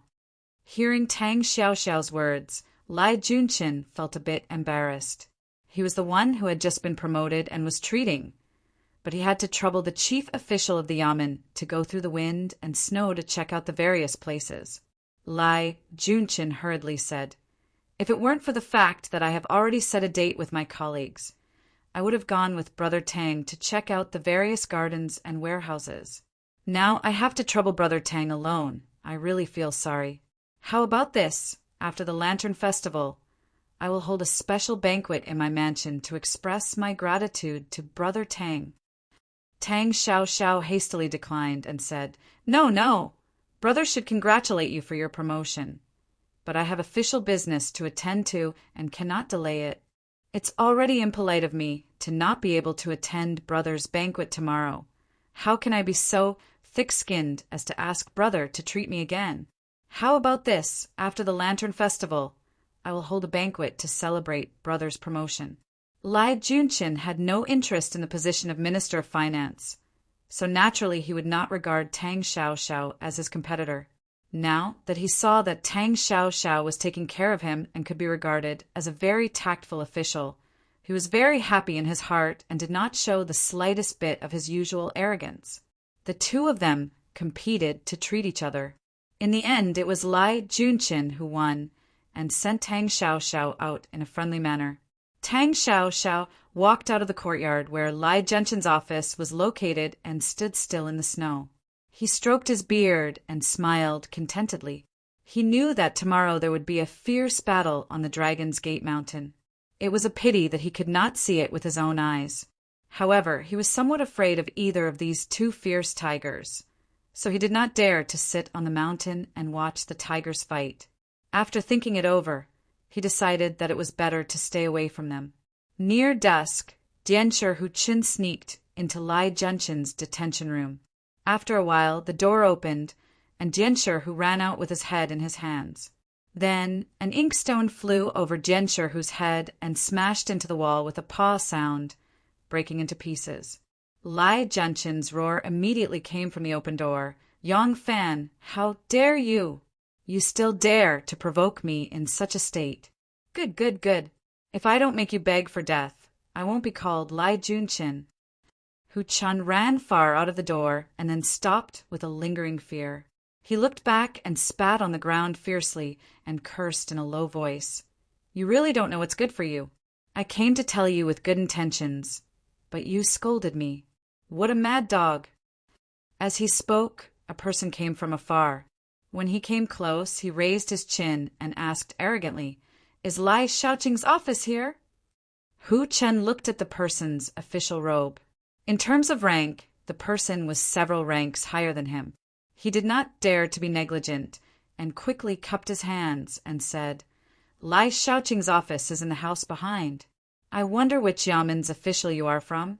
Do you need me to report on your behalf?"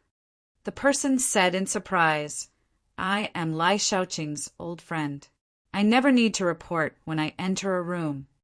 After saying that, he flicked his sleeves and walked away. Hu Chen was extremely angry. Looking at the person's back, he spat on the ground again and secretly cursed. "Fish look for fish, shrimp look for shrimp, turtles look for turtles. They are all the same." The person who came was Imperial Censor Wei Suizhong. When he was a ruffian, he had a good relationship with Lai Junqin. Just as he said, he had never treated Lai Junqin as an outsider. Wei Suizhong slowly entered Lai Junqin's office and saw that the room was in a mess. The 4 rooms of the study room were scattered all over the floor. Lai Junqin's face was livid and he was still angry. Wei Suizhong couldn't help but be surprised. He quickly smiled and said, "Prefectural magistrate, which blind person made you angry?" Lai Junqin glanced at him and sat down angrily. He slammed the table and said, "Isn't it that Yang Fan? How dare he? How audacious of him! If it wasn't for the fact that your majesty knows about the grudge between him and me, I would definitely make him Lian Yao's accomplice and grind his bones to ashes." Wei Suizhong said in surprise, "Yang Fan? Wasn't Yang Fan demoted to Dragon Gate to grow vegetables? How did he provoke the prefectural magistrate? Lai Junchin briefly explained what happened. When he got to the part where he was angry, he cursed again. He was so angry that his face was distorted and his muscles were trembling. He said, "I will never forgive him. I will never forgive him. Sooner or later, I will put him in prison, tie up his little wife, and rape her in front of him. He." As Lai Junchin said, he seemed to fall into madness again. He smiled ferociously, and there was a kind of abnormal madness in his eyes. Even though Wei Suizhong had followed him for a long time, he still felt a chill in his heart when he saw his abnormal gaze. Wei Suizhong thought for a moment and said with a bitter face, "Prefectural magistrate, his hot spring soup supervisor doesn't provide accommodation and food. What should we do? Isn't this a loss of face for the prefectural magistrate?" Lai Junchen said disdainfully, "What can a mere hot spring soup supervisor do to me, Lai Junchen? I am his immediate superior now." Wei Suizhong said, Yes, we naturally have to vent our anger. But even if we live in the Dragon Gate Palace, we won't have time to prepare the food, dance, and other things needed for the banquet." Lai Junchin looked at the wide open door. The sky was already dark. He couldn't help but frown and said angrily, "Then what should we do? Do you want me to prepare my own food and drink tomorrow and take it all the way to Dragon Gate?" Wei Suizhong quickly smiled and said, "How can we do that? Prefectural magistrate, don't worry. Suizhong will think of a way." Wei Suizhong lowered his head and thought carefully for a while. Suddenly he patted his thigh and said, "I have an idea." Lai Junchin looked at him and said, "What?" Wei Suizhong smiled and said proudly, "Prefectural magistrate, don't ask too much. Just go to the Dragon Gate banquet tomorrow and leave everything else to me. Prefectural magistrate, don't worry. Wei Suizhong, will definitely make everything perfect and let the barbecue banquet of the prefectural magistrate be glorious." Chapter 670. Xue Tangqing, who had been waiting for days that felt like years, finally saw the good day of Lai Junchin's roasted tail banquet at Dragon Gate. Roasted tail banquet was a banquet held to welcome friends and relatives who came to congratulate a newly appointed official or an official who was promoted. The meaning was derived from the metaphor of a carp leaping over the Dragon Gate. The fish tail must be burned by heavenly fire before it can transform into a dragon. If not for Lai Junchin's intention to show off to his rival, Yang Fan, holding this roasted tail banquet at Dragon Gate was in line with the meaning of leaping over the Dragon Gate. It was very auspicious. Early in the morning, Xue Tangqing, Su Lusher, Su Zhanggu, and the others were waiting at the foot of the mountain, even though they knew that Lai Junchin couldn't possibly arrive so early. Because if Lai Junchin could appear at the foot of the mountain at this time, he would have to wake up in the middle of the night and leave the city as soon as the city gates opened. They were all wearing very thick clothes that were very effective against the cold, but after standing at the foot of the mountain for more than 2 hours, their faces were blue and their feet were numb. Su Lusher stretched his neck to look up the mountain. Seeing that Yang Fan still hadn't appeared, he sniffed and said to Xue Tangqing, "You don't say our Tang Jinyang is really unyielding. Even now, he is still lying in bed. Let's not talk about Xiaoqing's fierce reputation. Just based on the fact that he is our Sinong Temple's second master, I have to admit that Tang Jianyang dares to be so arrogant." Xue Tangqing laughed and scolded, "What second master? We are not bandits. Don't compare yourself with Tang Jianyang. In front of Xiaoqing, Tang Jianyang dares to put on airs, but we can't. Don't complain that you came down the mountain too early. I told you to come down early and freeze here for your own good." Xue Tangqing stamped his foot and said, "You don't understand? Our Tang Jianyang clearly wants to go against Lai Xiaoqing. If we offend Lai Xiaoqing later, I'm afraid we will also be out of luck. Now that we are freezing, let's ask Xiaoqing to come and see our sincerity. Otherwise, when these immortals fight, we little ghosts will suffer." Although Su Zhanggu was young, his body was very thin and could not withstand the cold as well as Xue Tangqing. Inspector Su was so cold that his belly was full of anger. Hearing Xue Tangqing's words, he couldn't help but snort. He said with disdain, "Xue Tangqing, Su Lu, you two don't need to exaggerate Supervisor Yang so much. If he really wasn't afraid of Lai Shaoqing, why did he send his entire family back to the city yesterday?" Su Lusha rolled his eyes at him and said, "You know nothing. Tang Jianyang's family owned more than 20 shops in Nan City. During the Lunar New Year festival, shouldn't the owner reward the shopkeepers and workers of each shop? Wouldn't he have to go and collect debts all year round? The Yang family's first lady has returned to the city for official business." Inspector Su laughed coldly and said in a strange tone, "In any case, today Lai Shaoqing is going to Longmen to have a barbecue banquet. Yesterday, Tang Jianyang sent his entire family back to Luoyang. No matter how I look at it, it looks like he is admitting defeat." Xue Tangqing said, "If he really wanted to admit defeat, Tang Jianyang would not have announced that he is not allowed to stay at Shaoqing's house or prepare food for him. In my opinion, Tang Jianyang is doing this because he doesn't want Lai Shaoqing to have something to use against him. After all, Tang Jianyang is living under someone else's roof, so this is understandable." At this time, a servant ran from afar and shouted, "Tangqing, Xue Tangqing, there are people coming from outside the mountain." Xue Tangqing said in surprise, "No way, so early and Shaoqing is already here?" He covered his eyes with his hand and looked into the distance. At the end of the snowy plain, there was indeed a row of black shadows slowly approaching. As the procession got closer, their silhouettes could already be seen clearly. 7 or 8 large carriages and 20 or 30 riders escorted them as they walked down Longmen Mountain. Xue Tangqing took a deep breath and called over a servant. "Go quickly. Go up the mountain and tell Tang Jianyang."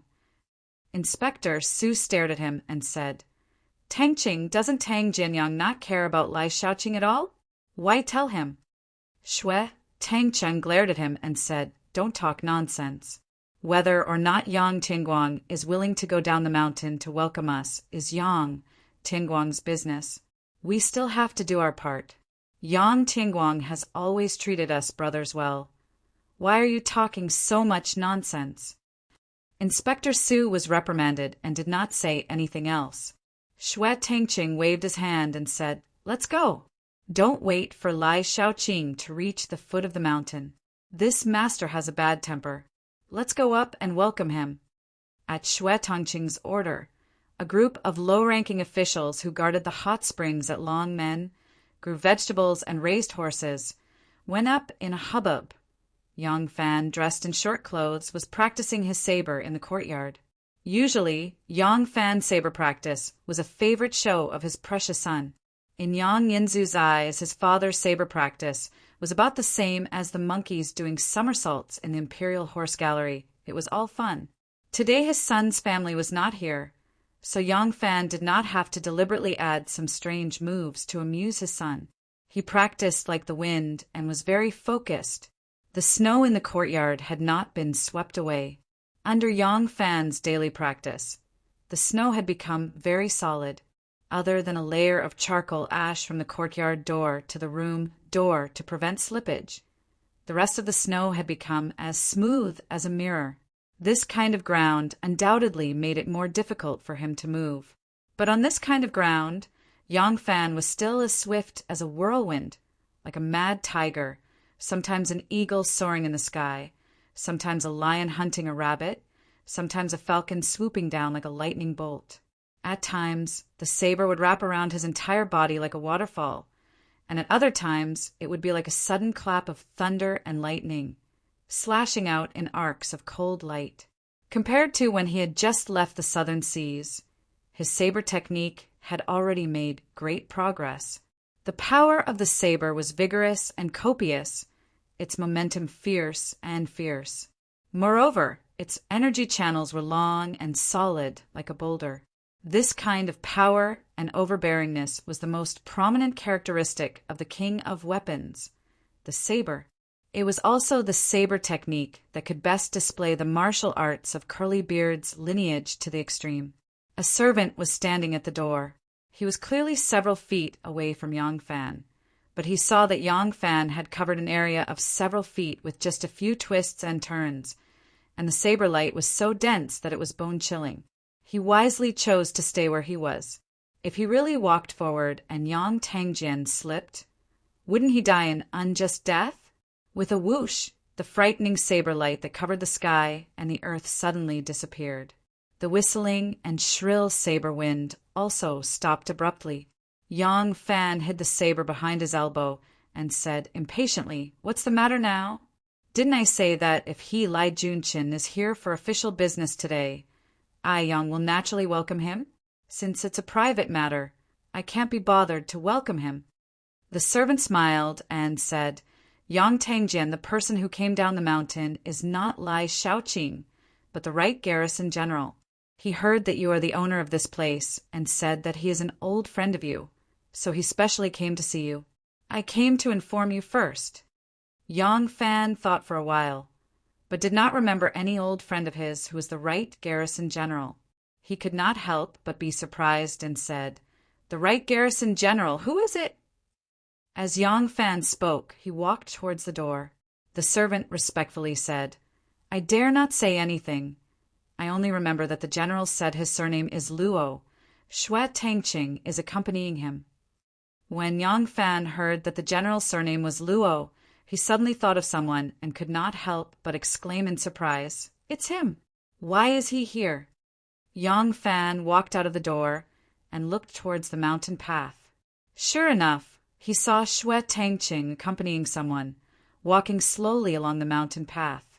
That person was wearing a leopard skin robe with sleeves and a gray cloak. His waist was broad, his body fat, and his gait was calm, looking extremely noble. Yang Fan had already thought of someone, but when he saw this person's appearance, it was very different from the person in his impression, so he could not help but hesitate. At this time, that person had already seen Yang Fan. He immediately grinned and laughed out loud. From afar, he opened his arms and welcomed him cheerfully, saying with a smile, "Erlang, long time no see." When Yang Fan was practicing his saber on the mirror-like snow in the courtyard, he did not slip even once. Now that he heard him speak, he slipped and almost fell. The person in front of him had rough, red skin, a red brandy nose. The wings of his nose were fat, the muscles on his fat face were loose, his eye bags were very deep, and he looked to be around 40 years old. If not for his light blue eyes and his slightly Western accent, Yang Fan would not believe that this person was actually the loyal Khan Ashina Huziro, who gave himself the Han name Luokadi. He remembered the first time he met Huziro at White Horse Temple. At that time, Huziro's skin was fair, his nose was sharp, his facial features were handsome, and he looked valiant. But how did he become like this in just a few years? His body was fat, and his face was as wide as a basin. Yang Fan really could not bear to look at him. Speaking of which, Huziro was only 5 or 6 years older than Yang Fan. Right now, he was at most in his early 30s, but looking at his appearance, he was more than 10 years older than his actual age. Huziro rushed over with large strides, his fat and large hands grasping Yang Fan's hands. He shook them repeatedly and affectionately said, "Erlang, long time no see. Haha, looking at your appearance, compared to when we first met at White Horse Temple, you haven't changed at all. I really envy you. I can't, I'm old." Huziro grabbed Yang Fan's hands and shook his head enthusiastically, his round and fat belly trembling. That belly was almost touching Yang Fan's body. Yang Fan smiled bitterly and said, "Khan, this change of yours is really too shocking. I don't even dare to recognize you." Huziro laughed heartily. "That's right. I used to have a bow and a horse by my side, and now I have wine and women by my side. Although I have followed the customs of the Han, I can't get used to eating grains and vegetables. I still need fat cows and sheep to eat to my heart's content. I don't have anything to worry about, so how can I not be fat?" Because of the deal he had made with Shen Mu to protect Wu Jilla, Yang Fan always felt that he had let his good friend down. Therefore, when Huziro did not come looking for him, he rarely asked this old friend out to drink and chat. In addition, he had always been caught up in all sorts of bureaucratic disturbances and did not want to implicate this old friend. Therefore, this was the first time they had met in years. Carefully listening to the meaning behind Huziro's words, Yang Fan did not sense the slightest desolation or disappointment. It seemed that this loyal Khan was very satisfied with his luxurious life. Yang Fan could not help but be speechless. Are all the children of the grasslands so broad-minded? Chapter 671. Seeing the slight melancholy on his face, Huzilo thought that he was reminiscing about the past and feeling sorry for himself. That's right, this brother became a general at a young age and was promoted to the disciplinary officer of the Ministry of Justice. Then he became the assistant minister of the heavenly official. He could be said to be proud of his success and had a bright future ahead of him. Who would have thought that he would be reduced to such a state in one night, becoming a mountain guard, horse rearing, vegetable growing, and spring watching? Huzilo hurriedly consoled. Erlang, don't be sad. I have only heard of your matter recently. The ups and downs of the officialdom, don't take it to heart. Think about how many nobles, marquises, generals, and ministers had their families destroyed in one night. Erlang is truly blessed. You are a blessed person. Look at how old you are. Although you have fallen today, you may rise again in the future. Moreover, I heard that you own dozens of shops in Nan City and earn money every day. Even if your career is hopeless, you can still be a normal rich man. What's wrong with that? Don't make things difficult for yourself. Yang Fan didn't know whether to laugh or cry. He felt that the other was pitiful, but the other felt that he was pitiful. Everyone had their own aspirations. This kind of thing really couldn't be forced. Why force others to live according to his wishes? It was fine as long as one was happy. With this thought, the heavy feeling in Yang Fan's heart lightened. Shaking his head with a smile, he changed the topic. Thank you, Khan, for your consolation. What this little brother lacks is your magnanimity. Haha, why did Khan come up the mountain today? Could it be that you brought a beauty up the mountain to enjoy yourself in the hot spring? Yang Fan's eyes were sharp and could already see a group of people coming up the mountain in the distance. Most of them were young girls with slender figures. Although they were wearing leather and fur clothing, their graceful figures did not diminish. Unexpectedly, when Huzilo heard this, a trace of embarrassment appeared on his face, as if he was too shy to speak. Yang Fan couldn't help but ask curiously, "What is it?" Huzilo blushed slightly and answered awkwardly. To be honest, Lai Junshin has regained the emperor's favor and is holding a roasted tail banquet at Dragon Gate to celebrate. I am here to attend the banquet. Yang Fan was surprised. How did the Khan become friends with Lai Junshin? This person is perverse and has made enemies in the entire court. For Khan to have dealings with such a person, this is very inappropriate. Huzilo snorted in annoyance. Do you think I want to be friends with Lai Junshin? To tell you the truth, this Sinongnong temple is in charge of several livestock farms on the outskirts of the capital. Ever since your elder brother settled in the capital, some of the clan's younger generation did not want to leave, so they all came with me. With my salary, I can't feed so many people. But when it comes to farming and weaving, my children are not good at it, so I went to the Sinong temple and asked them to raise livestock for the court. Now that they are the emperor's servants, they can at least make a living. Now that Lai Junshin is the Sinongnong vice minister, this matter should be managed by him. Your elder brother thought that since he has taken up the post, I should give him face. So I went to Lai residence to send some gifts to celebrate. After sending the gifts, I returned. I thought this matter would end here, but who knew that he still remembered it? Last night, his lackey Wei Suizhong suddenly came. I don't know how he heard that my residence has dozens of maids bought from the western regions who can sing and dance. He wanted me to bring them to Dragon Gate to celebrate with Lai Junshin.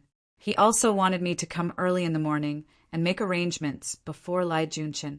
Huh, Lai Junshin, how impressive, how impressive. You're ordering me around like this. When have you ever treated me as a guest? Your elder brother is, after all. Hesero suddenly paused when he spoke to this point. Like a deflated ball, he shook his head sadly and gloomily said, "Let's not talk about it, let's not talk about it.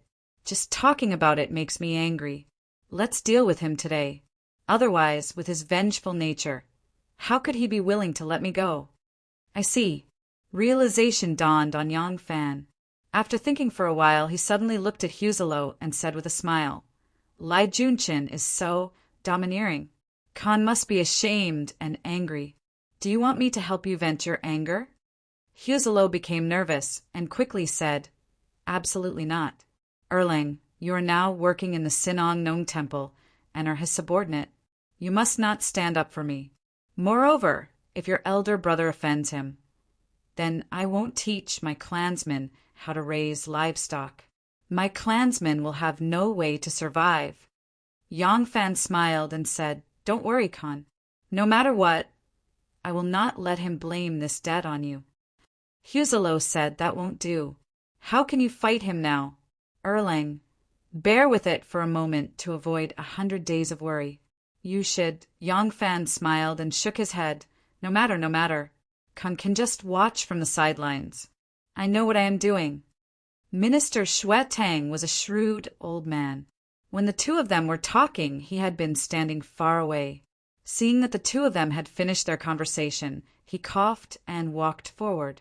Unexpectedly, before he could say anything, another servant ran up the mountain and shouted, "Minister Yang, Minister Xue Tang, Assistant Minister Huang Fu of the Qiuguan Yamen has come up the mountain." After Li Xiaoda's downfall, the Minister of Justice, Lu Qinwang, was also implicated and demoted to another place. Princess Taiping secretly worked and successfully promoted her henchman, Tao Wenjie, to the position of Minister of Justice. In exchange, and with the compromise of the various powers, the Ministry of Justice promoted 2 assistant ministers. One was Huangfu Zhangbei, and the other was Lu Rushuan. The 2 of them were the left and right assistant ministers. Chun Dong officially replaced Yang Fan and became the disciplinary director of the Ministry of Justice. The person who came up the mountain was Huangfu Zhangbei. Huangfu Zhangbei did not come alone. He had brought a cook, ingredients, and even cooking utensils. It seemed that Lai Junshin had made up his mind to hold this barbecue banquet on Mount Longmen. But he also knew that every vegetable and every fruit here belonged to the emperor. No matter how arrogant he, Lai Junshin, was, he could not allow others to use him against him. He could only use his despotic power on other people. Seeing Huangfu Zhangbei, Huzelo felt a little better. His position as the great general of the right garrison was only in name. The so-called Khan was only in name. Huangfu Zhangbei was a real member of the Ministry of Justice. In terms of official position, status, and power, he was not inferior to Lai Junshin. But wasn't he still ordered around by Lai Junshin like a servant? Yang Fan and Huzelo stood side by side on the mountain and watched as Assistant Minister Qiuguan, Huangfu Zhangbei, led the family members carrying pots and vegetables up the rugged mountain path like a chief cook. Huzelo let out a long sigh and said with a wry smile, "Originally, I was a little unwilling to accept Lai Junshin's arrogance, but now it seems that I have no choice but to accept it. The entire court is read and ordered around like dogs. Even King Wei and King Yang cannot compare to such awe-inspiring might. Who else in the world can have such awe-inspiring might?" Yang Fan put his hands in his bosom and said with a smile, "At least there is one more." "Oh." Huzelo glanced at Yang Fan. His eyes filled with confusion. Yang Fan continued to smile as he looked down the mountain. He replied indifferently, "There is still Li Xiaoda." Huzelo's gaze sharpened slightly. Yang Fan said, "Some people are too close to power. Over time, they think that they possess that power. They do not know that their power is only bestowed by others. If this power is taken away, they will immediately lose everything." Huzeliu's eyes brightened slightly. He asked tentatively, "Erlang, you are saying," Yang Fan said with a smile. "I am not saying anything. I am only saying that when flowers bloom to their peak, they should wither. When the snow falls to its peak, it should stop. When the moon is full, it will wane. When the sun is full, it will erode. Everything in the world follows the same logic." Li Xiaoda was so awe-inspiring, but didn't he also wither after reaching his peak? Lai Junqin should be the same. This is the great logic of the world. Although Huzeliu's body was fat, his face was oily, and he had put on a lot of weight, his heart was even clearer than before.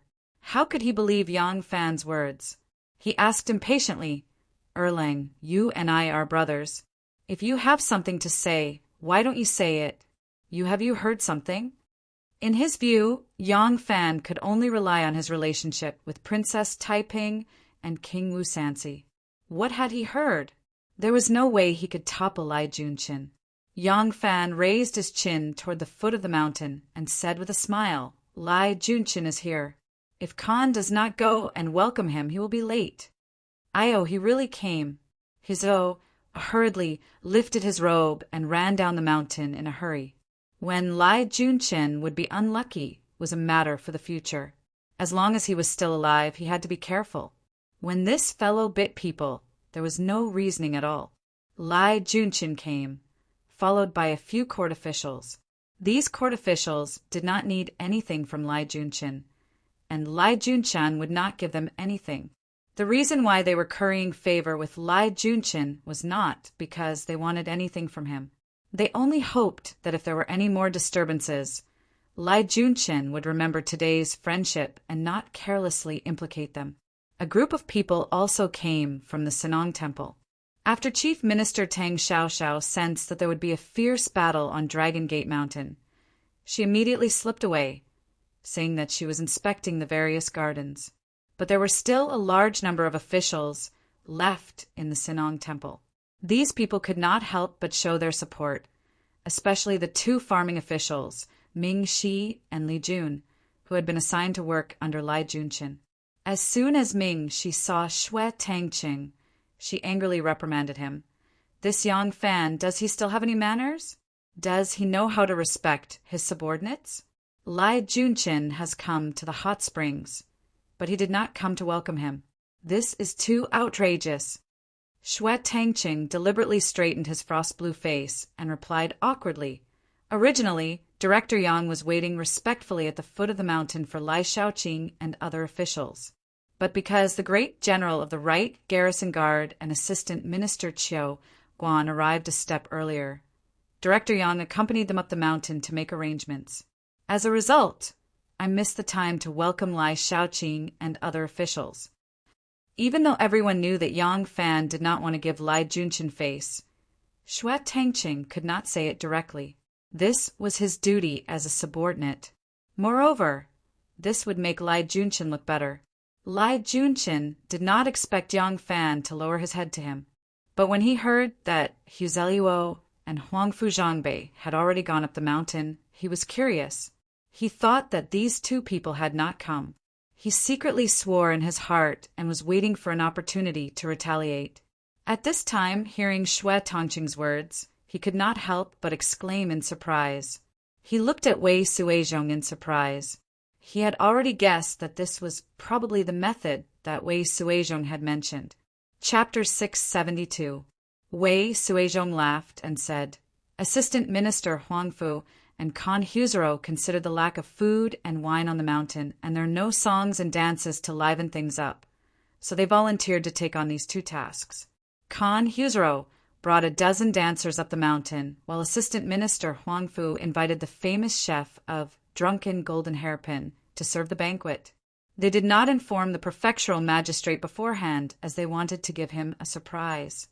When Lai Junqin heard this, he was pleasantly surprised. He laughed heartily and said, "Khan Jiezhong and Assistant Minister Huangfu are too courteous. Today, I am here to invite my colleagues to a banquet. How can I let them go through so much trouble? Too courteous, too courteous. Come, come, let's quickly go up the mountain. Don't let Kan Jejong, an assistant minister, Huangfu wait for too long. The others could not help but flatter him. Amidst the tide of flattery, the group of people slowly climbed the mountain. When they were about to reach Dragon Gate's magnificent stone archway, they saw Yang Fan standing there with his arms crossed, looking at them with a slight smile, as if there was no one else around. Lai Junchen's face immediately darkened, and he snorted coldly. "Minister of Agriculture Ming," she hurriedly said, "this Yang Fan is too arrogant. I will go teach him a lesson."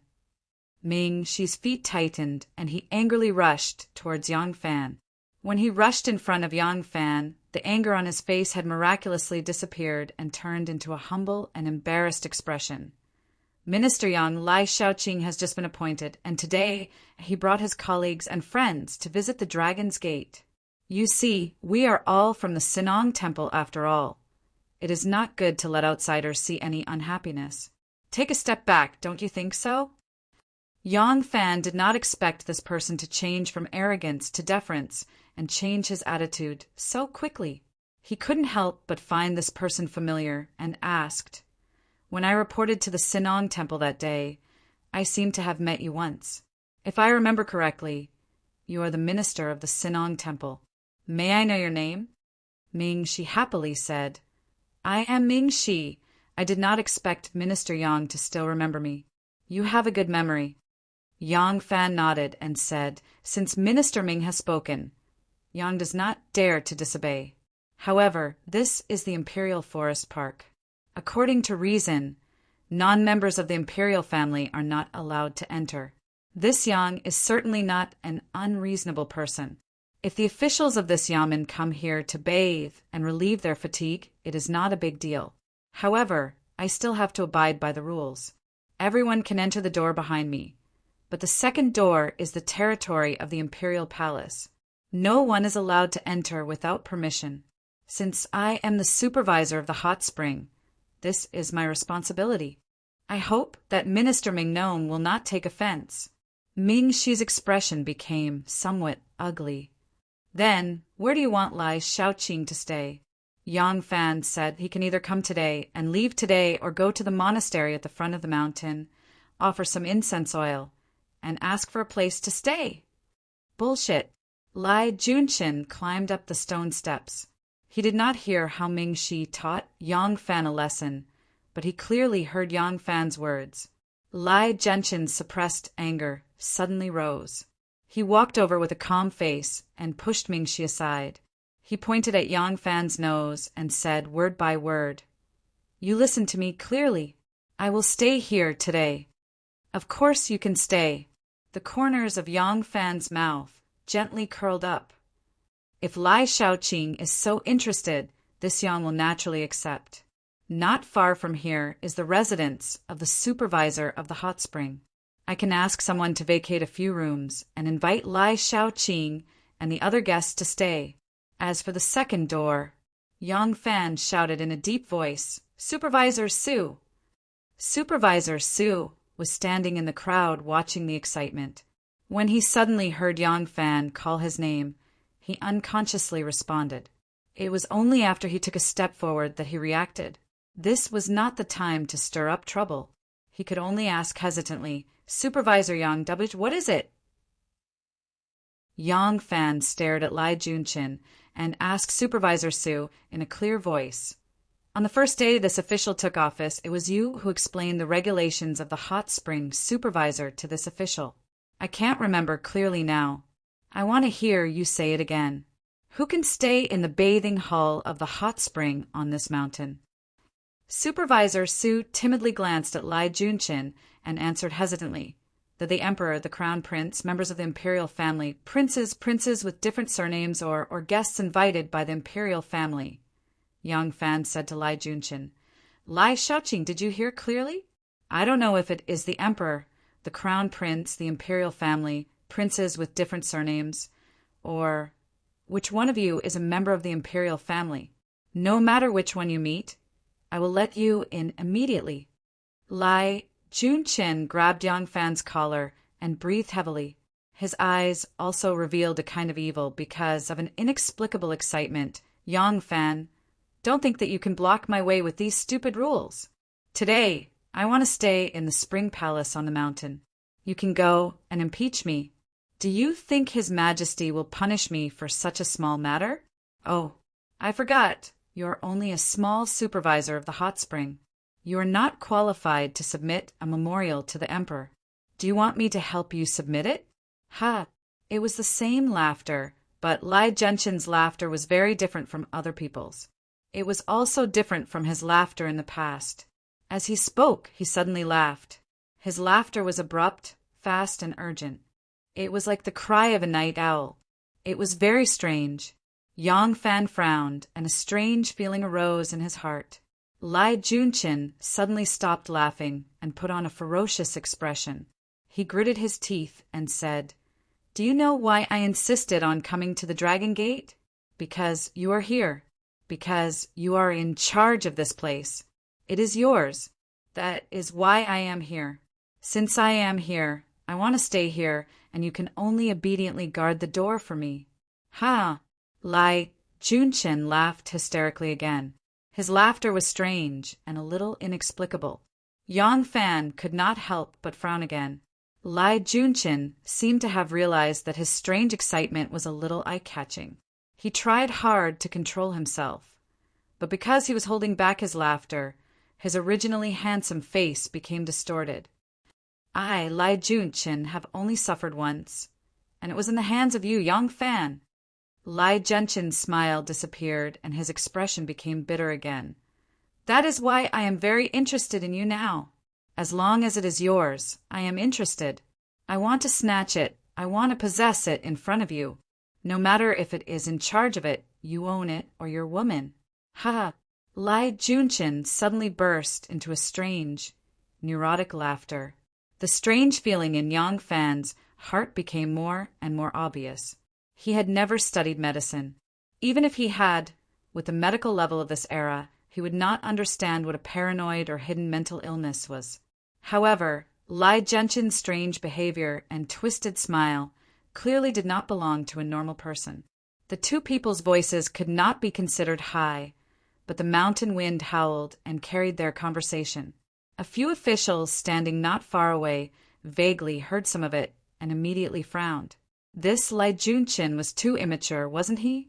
No matter how much you hated him in your heart, no matter how malicious your thoughts were, you should not have said it out loud. However, thinking about Lai Genshin's background as a ruffian, it did not seem to be a big deal to say something unpleasant. As Yang Fan listened to Lai Genshin's malicious and vulgar words and looked at his lewd and strange smile, he wanted to lift up his foot and use the sole of his boot to seal Lai Genshin's mouth, imprinting his hideous and ferocious face on the sole of his boot. He took a deep breath and suppressed the impulse in his heart. He calmly said, "As the supervisor of the hot springs, I naturally have to fulfill my duty. You are not allowed to enter the bathing hall of the hot springs palace." Lai Junchin said rudely, "I want to enter, so what?" Yang Fan smiled and took 2 steps back, saying, "I am right here." Lai Junchin, are you planning to fight your way into the hot springs palace? Lai Junchin smiled and put his hands behind his back. He raised his head to the sky and proudly called out, "Ming Shi!" Yes, yes, this lowly official is here. On such a cold day, Minister of Agriculture Ming Shi's forehead seemed to be covered in sweat. He hurriedly came over and coughed, saying, "Yang Fan, someone has reported you have embezzled the rations of the servants." Cough. This official wants to personally investigate this matter. In order to avoid suspicion, during this period of investigation, you will be temporarily suspended from your post. Xue Tangqing will temporarily take over the position of the supervisor. Lai Junchin rolled his eyes and arrogantly said, "Still not moving out of the way?" Yang Fan was silent for a moment. He smiled and slowly retreated to the side of the road. Lai Junchin swaggered to his side and stared at him. He coldly said, "This official is going up the mountain to bathe in the hot springs. I will still be staying up there tonight. You're blocking me. You're chasing me down the mountain. If you have the ability to chase me out, I will change my surname to yours. Ha ha. Lai Junshin suddenly let out a burst of strange laughter and walked up the mountain while laughing loudly. He also faintly felt that his crazy laughter was somewhat strange, but he suppressed it several times in a row. He really couldn't hold it in anymore. He had no choice but to laugh, so he might as well laugh to his heart's content. A group of low-level servants from the hot spring stewardship department followed behind them. When they passed by Yang Fan, their gazes were filled with sympathy and embarrassment. Huzalo did not dare to say anything. When he reached Yang Fan's side, he only paused for a moment. In the end, he let out a deep sigh, stomped his feet, and gloomily chased after Lai Junshin. Yang Fan silently stood by the stone square, watching the large group of people accompany Lai Junshin up the mountain like stars surrounding the moon. A moment later, a figure appeared behind Yang Fan. Yang Fan didn't turn around, but he seemed to know that someone had appeared. He gazed at Lai Junshin's receding figure and said in a low voice, "Investigate him." The person behind him said, "I don't know what sect master wants to know. Please ask." Yang Fan nodded and said, "Check here. I feel he's a little abnormal." The person raised his eyes in shock. Yang Fan had already pulled up his sleeves. He raised his head to look at the sky and muttered to himself, "If Lai Junshin really is crazy but is able to wear scarlet, seize a high position, and be entrusted with heavy responsibilities by the emperor, that would truly be the most absurd joke in history. Ha ha." The person behind him had a puzzled expression and wanted to ask more questions. Yang Fan was already walking down the mountain with a smile. Looking at the time, he should be here soon. Chapter 673. In the vast snowfield, Yang Fan and the others were walking towards the Dragon Gate. It was the spring festival and the yamen was sealed. The officials were resting at home and most of the businesses had stopped doing business. People were visiting their relatives and friends. Therefore, even though the road leading to the Dragon Gate had always been desolate, there were still farmers, hunters, and people visiting their relatives and friends. Of course, there were also devout believers who went to the Dragon Gate to offer incense. Among the few pedestrians, there was a group of people and horses that was particularly eye-catching. It was a few double-axle oil cleaners, all pulled by strong yellow horses. Most of the carriages were made of precious wood such as nanmu and red sandalwood. If someone who did not know wood could not see that the wood used in these carriages was expensive, they could see that these carriages were not used by ordinary people from the tiles on the crossbar of the rear end of the carriages, the hidden nails on the carriage, the hooks on the curtain, and the package on the shaft of the carriage. Moreover, there were dozens of black-robed guards around the carriages, which was enough to prove the noble status of the people in the carriages. There was only one person sitting in the first carriage. The window was open, and there was no wind at the moment. The sun was shining brightly, and the snowfield was bright. The person in the carriage was sitting elegantly with a long neck, white teeth, and bright eyes. A golden buyao swayed gently on her head, exuding infinite charm. As the carriage passed, pedestrians could see the beauty in the carriage through the window. It was like a painting. This person was Princess Taiping. There was also a person sitting in the second carriage, but this person was meditating. The carriage would bump from time to time in the snowfield, but his body was motionless. It was enough to show that his Zen skills were excellent. This person was a monk. Looking at his age, he was only about 30 years old. He was handsome and clear. From his slightly sunken eye sockets, high nose bridge, and slightly blue eyes, he seemed to have the blood of the Hu people. This monk's Buddhist name was Hui Fan.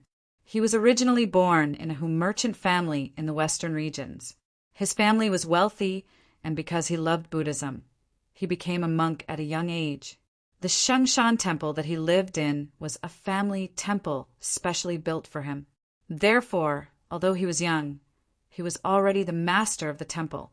Unlike Xue Huai, the master of the White Horse Temple, Hui Fan was quite proficient in the Buddhist scriptures. In addition, he was born with a good appearance, so he was an influential figure among the eminent monks of Luoyang. His two senior brothers, Hui Yan and Hui Ling, were eminent monks who had participated in the compilation of the commentary on the Great Cloud Sutra. Although this Buddhist scripture annotation was a political propaganda material to promote Wu Zetian's ascension to the throne. Except for Xue Huai, the other 9 were real Buddhist masters. The Deyunjing Shu was announced to the world. The 10 eminent monks were awarded Purple Kasaya by the emperor. Hui Fan also became famous because of his 2 older martial brothers. Now that Buddhism was suppressing Taoism, there were many believers in all walks of life. To be able to obtain the support of an eminent monk, one would unknowingly grasp a lot of power. Therefore, Monk Hui Fan also became a guest of Princess Taiping. In the 3rd carriage, there were 3 people. The 3 of them were not old. The oldest was only 23 or 24 years old, and the youngest was not even 20 years old. But they all had sword-like eyebrows, starry eyes, and faces like jade. They were all very graceful and beautiful young men. These 3 people were originally the children of a declining family, but because of the protection of their ancestors, they inherited an idle position. Now it was different. Now they all held important positions in the important yamen, such as the Ministry of Appointments, the Ministry of Revenue, and the Ministry of Rights, because their brothers from the same family were Zhang Changzong and Zhang Yizhi. These 3 people were Zhang Tongxiu, Zhang Changyi, and Zhang Changqi. They were all children of the Zhang family and also the core members of the emerging Zhang party. At this moment, the 3 of them were in high spirits. They opened the curtains, looked at the scenery outside the window, pointed, and laughed wittily. In the 4th carriage, there were also 2 young men dressed like scholars. They were about 30 years old, and they were very handsome. One of them was also surnamed Zhang, but he was not from the same family as the 3 Zhang brothers in the previous carriage. His name was Zhang Shua, originally from Fanyang, and he lived in the east of the river. Now he was the crown prince's school secretary and the left supplement. Zhang Shua was not like the 3 Zhang brothers, who relied on their own brothers to be the empress's gigolo and used nepotism to get to the throne. He was a talented scholar with real ability and learning. In the 4th year of the imperial court, Wu Zetian tested the virtuous and virtuous, and she personally acted as the chief examiner. Zhang Shua was rated as the first in the imperial court in the imperial court. The person next to him was tall and elegant, and he was even more elegant than Zhang Shua. He was Zhang Shua's close friend, Gao Jian. Gao Jian was now the Minister of Rights of the Ministry of Rights, and he was also a successful rising official in the imperial court. In the last carriage, there were also 2 people. These 2 people Yang Fan had seen in Chang and before. They were the sons of the Chui clan of Boling, Chui Pai, and Chui Di. The 2 brothers were elegant and handsome, and they were not inferior to the 3 Zhang brothers. First, there was a great purge in the imperial court because of the turmoil in the southern border. Then, because of the case of Lian Yao, a large number of officials in Luoyang were removed, and there were a number of vacancies. The Chui clan naturally would not let go of such a good opportunity, so the Chui brothers came to the capital. In fact, there was a place for the Chui clan on the list of officials in the southern border. This was very normal. If there was no son of a noble clan on this list, then it would be suspicious. Although Wu Zetian wanted to suppress the noble clans, she only wanted to use a soft knife to cut flesh to weaken them. She was not willing to openly break off relations with them. Although the empress was decisive, she was not willing to declare war on a colossus without leaving a way out. So she still had to give the noble clan some benefits so that they would not starve to death and would not take risks out of desperation. However, Chui Shi was not on that list because he was not willing to go. He was a son of the Amping Fang of the Chui clan of Boling. To be an official in the barbarian land and govern a group of savages, Chui Shi saw it as a dangerous path. His goal was the capital, the prosperous place, the capital of the Zhou dynasty. So he brought his brother to the capital and successfully became a disciple of Princess Taiping. Through her recommendation, he became an official. Of course, other than Shui being talented and worth recruiting. Princess Taiping might have used Shui to build a connection with the Shui clan of Bowling and establish a closer relationship. If such a noble clan could secretly provide support to her, it would obviously be very beneficial for her to recruit more talents. Otherwise, with the advantage of being a princess of the Tang dynasty, it would be impossible for her to draw so many talents to her side. There would always be some people who did not believe in promises in the distant future, but valued the benefits in front of them more. It was Cui Di's first time in Luoyang, and the first time he was invited by the princess to travel, so he was very excited. As a son of a noble clan, in the eyes of the proud young Master Jiang, the Li Tang royal family was a nouveau riche, and the Wu Zhou dynasty was a big joke. He looked down on them from head to toe and did not take them seriously. However, Cui Di was different. He was still very flattered by Princess Taiping's invitation. He even fantasized that with his literary talent and appearance, he could get the favor of this beautiful princess of the Tang dynasty. Maybe he would have the opportunity to do something very charming and erotic with her. Of course, it was not possible now. The beautiful princess was pregnant. Cui Di's thoughts had nothing to do with being a gigolo. He was confident that with his family background and talent, he could definitely achieve something in his official career. He coveted Taiping not because he wanted to serve a woman to get a position, but because she was a princess. He didn't care about a noble woman. The Cui clan's people were all rich and powerful. He had seen many noble women. He didn't care about beautiful women either. He had beautiful women by his side. No matter if they were noble, elegant, charming, pure, or flirtatious, however, the combination of two completely harmless substances, noble and enchanting for him, became a powerful aphrodisiac, making him exuberant. Cui was not as excited as Cui Di, nor did he have the same thoughts as him. When Cui Di once again mentioned Princess Taiping's beauty and elegance to him, faintly revealing a covetous look, Cui lightly reminded him, "You seem to have forgotten about the matter between the princess and Yang Fan." "Of course I haven't forgotten." Cui Di, who was in heat, was pricked by him. He immediately sneered disdainfully. "If the princess can like him, of course she can also like me. If the princess likes me, what does it have to do with him?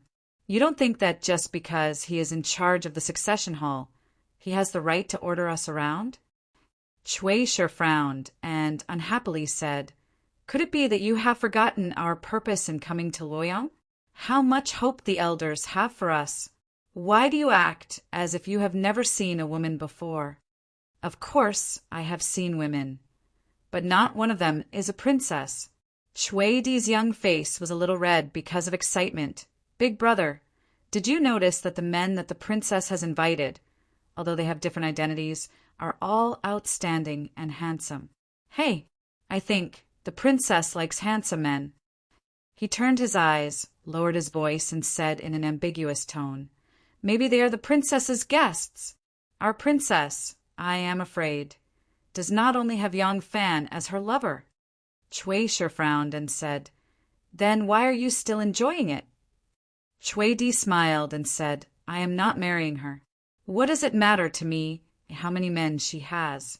In a luxurious tent in a gentle village, to be able to take off one's shoes with a beautiful and noble princess, go to Mount Wu together, have a night of ecstasy. Don't you think this is the happiest thing in the world?" "Enough!" Cui slapped the wall of the carriage. "If I had known this, I would have brought a Ji or a Yi this time instead of—" Cui Di saw that his big brother was angry, so he bitterly shut his mouth. The carriage suddenly stopped, and the driver's voice came from outside. "Your Highness, we have arrived at the foot of Dragon Gate Mountain. The road ahead is impassable. We have to walk up the mountain." "Oh!" Princess Taiping, who was staring at the snowy field leisurely, woke up. She bent over and was about to lift the curtain to go out. The personal maid sitting on the side of the carriage hurriedly whispered, "Your Highness." Princess Taiping was reminded by her, and only then did she realize that she was a pregnant woman. She said in annoyance, I still have to pretend for a few months. So annoying. She sighed, stretched out a hand, and let the maid hold her. Then the maid opened the curtain of the sedan and slowly walked out. Her footsteps were soft, as if she was afraid to step on ants. Chapter 674. When Princess Taiping got off the carriage, the invited guests had already gotten off before her. They were looking around, talking and laughing loudly. When they saw Princess Taiping coming out, they surrounded her. Gao Jian looked around and frowned. Your Highness is here. Is there no one in the hot spring to welcome you? Princess Taiping smiled and said, I didn't tell them that I came here. If a group of ordinary people were to talk about such a beautiful snow scene, what would be the point? Let's go up the mountain. Everyone must be tired from the journey, so let's first take a bath and wash off our fatigue. It won't be too late to have a banquet after that. Cui Di hurried forward and said, Your Highness is not feeling well. The stone steps are slippery. You must be careful. Princess Taiping smiled at him and nodded to thank him. Thank you. As soon as Taiping laughed, Cui Di's soul and spirit immediately disappeared. Even his bones softened by 30%. In his heart, he thought, Good fortune, a rare and beautiful woman, is indeed out of the ordinary. I remember when my sisters-in-law were pregnant, even if they were originally very delicate and beautiful, their complexion, skin quality, fat and thin appearance would inevitably have some changes. But this Princess Highness, other than her waist being a little bigger, is actually a radiant beauty. If she wasn't pregnant, how attractive would her fragrant jade body be? Another maid came and supported Princess Taiping. They were about to go up the mountain. Princess Taiping was disguised as a pregnant woman. The stone path was too slippery to walk fast. All the guests followed Princess Taiping to walk slowly. After walking for a short distance and turning onto the stone path in the mountain, a person suddenly appeared in front of them and made a fuss. Oh, why is your Highness here? Why didn't you inform us in advance that your Highness would come to the Dragon Gate so that we could welcome you earlier? Princess Taiping looked at her Langjun, who was pretending. She felt both angry and amused. She snorted and slightly raised her chin. She pretended to be arrogant and said, You may rise. I was just having fun and invited my friends to visit the Dragon Gate. It was just a whim. There is no need to inform others. Cui Di walked up with a smile and looked Yang Fan up and down. He deliberately acted as if he didn't know him and asked, Who are you? Looking at your clothes, are you the local soup supervisor?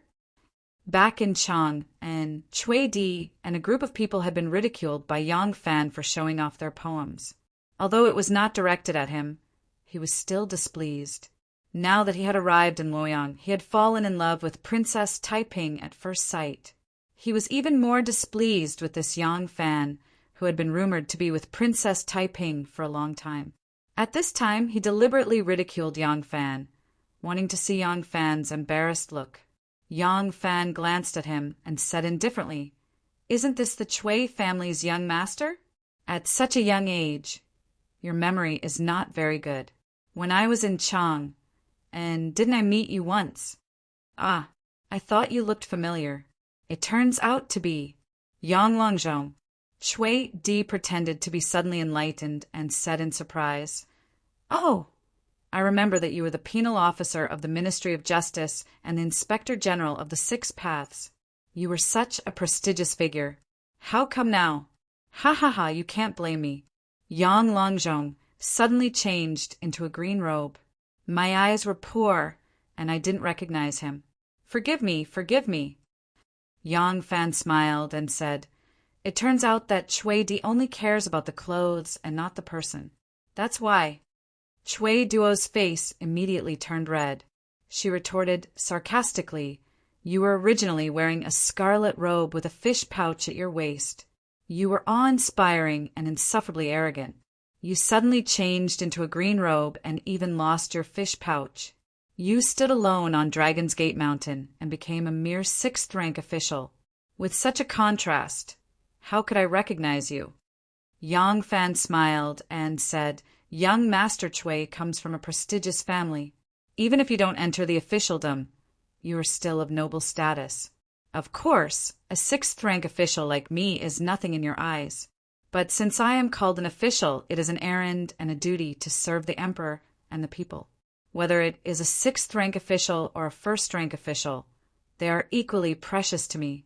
I only have reverence in my heart. I dare not belittle myself." As soon as he said this, the expressions on the faces of the people who came with the princess became somewhat unnatural, because these brothers were not yet qualified to wear the silver fish pouch. Gao Jian was now the Minister of Rights of the Ministry of Rights, a lower sixth-rank official. The three brothers, Zhang Tongxiu, Zhang Changyi, and Zhang Chanqi, were officials in the Ministry of Rights, the Ministry of Revenue, and the Ministry of Appointments, respectively. Although they had a lot of real power, in terms of rank, the highest was only the upper sixth-rank official. Zhang Shuo was a jinshi and was ranked first. After many years of hard work, he was now the Zuobuke, but he was only an upper seventh-rank official. Xue Xiao was a jinshi, and after entering the capital, he went through Princess Taiping's door and was recommended by the princess. He walked the path of a recommendation official and was also given the title of Zuobuke. Like Zhang Shuo, he was also an upper seventh-rank official. Chui Di's thoughtless words caught all his friends in one fell swoop, including his elder brother. Only Hui Fan was left out because he was a monk. In fact, a sixth-rank or seventh-rank official was definitely not a small official. Zhang Jianji was a legitimate jinshi and had a very high starting point. But until the age of 60, he was still a ninth-rank county magistrate. Chui Di's intention was not to ridicule Yang Fan's official rank. What he wanted to ridicule was Yang Fan's position. Official rank was not important. What was important was the official position. Although they were both officials, a ninth-rank county magistrate's power and position in a county was second only to the county magistrate and the county magistrate. He was in charge of a county and was like a local tyrant. But even if you were a sixth-rank official, if you were in charge of the Sinong Temple, tending to the mountain spring, growing wild vegetables for the emperor, managing a few dozen people and 2 or 3 mountains, what would that be? This was what Chui Di wanted to say, but he had said it along the lines of Yang Fan's sentence. Only the clothes, not the person. He had accidentally fallen into his trap and was deliberately pointed out by Yang Fan. When other people heard it, it did not sound like it was the case. For a moment, other than the monk Hui Fan, who was happy and content and still had the demeanor of an eminent monk, the others were all unhappy. The 3 Zhang brothers did not have enough self-cultivation and directly showed their unsightly expressions on their faces. Chui Di stuttered and explained, "No, that's not what I meant. I mean you, although you are a sixth-rank official, but can you compare to my eldest brother who is a sixth-rank official? I mean, enough." Chui Di's face was ashen, and he sternly stopped his brothers. He bowed to Yang Fan and the others and said apologetically, "My younger brother is young and inexperienced, arrogant and conceited. He spoke rudely and offended all of you. I hope that Supervisor Yang and all of my friends will forgive him." Chui Di spoke politely, and the others did not want to appear stingy. They quickly put on a smile and said that it was all right. Princess Taiping glanced at the still angry Chui Di and secretly furrowed her beautiful eyebrows. She thought to herself, this person's age is similar to Erlang's when he first became an official, but his breadth of mind, temperament, knowledge, and experience are really far behind. This person cannot be used. In the Tang dynasty, there were 3 main types of officials: imperial examinations, favoritism, and recommendation. Princess Taiping had the right to recommend officials. She had originally promised to help Chui Di recommend an official position, but now that she saw his performance, she involuntarily felt disgusted. Chui Di was looking forward to gaining Taiping's favor, climbing onto the princess's bed and tasting the taste of the son of heaven's daughter. He did not think that because of a moment of rashness, not only did he offend a large group of people, but he also ridiculed the princess's beloved Langjun. Cui Di was judged to be out of the game, and he did not know it. Seeing that the atmosphere was a little awkward, Hui Fan chanted the name of Buddha. He twirled his prayer beads and walked forward to smooth things over. Hee, fourth young Master Cui was only joking with Supervisor Yang.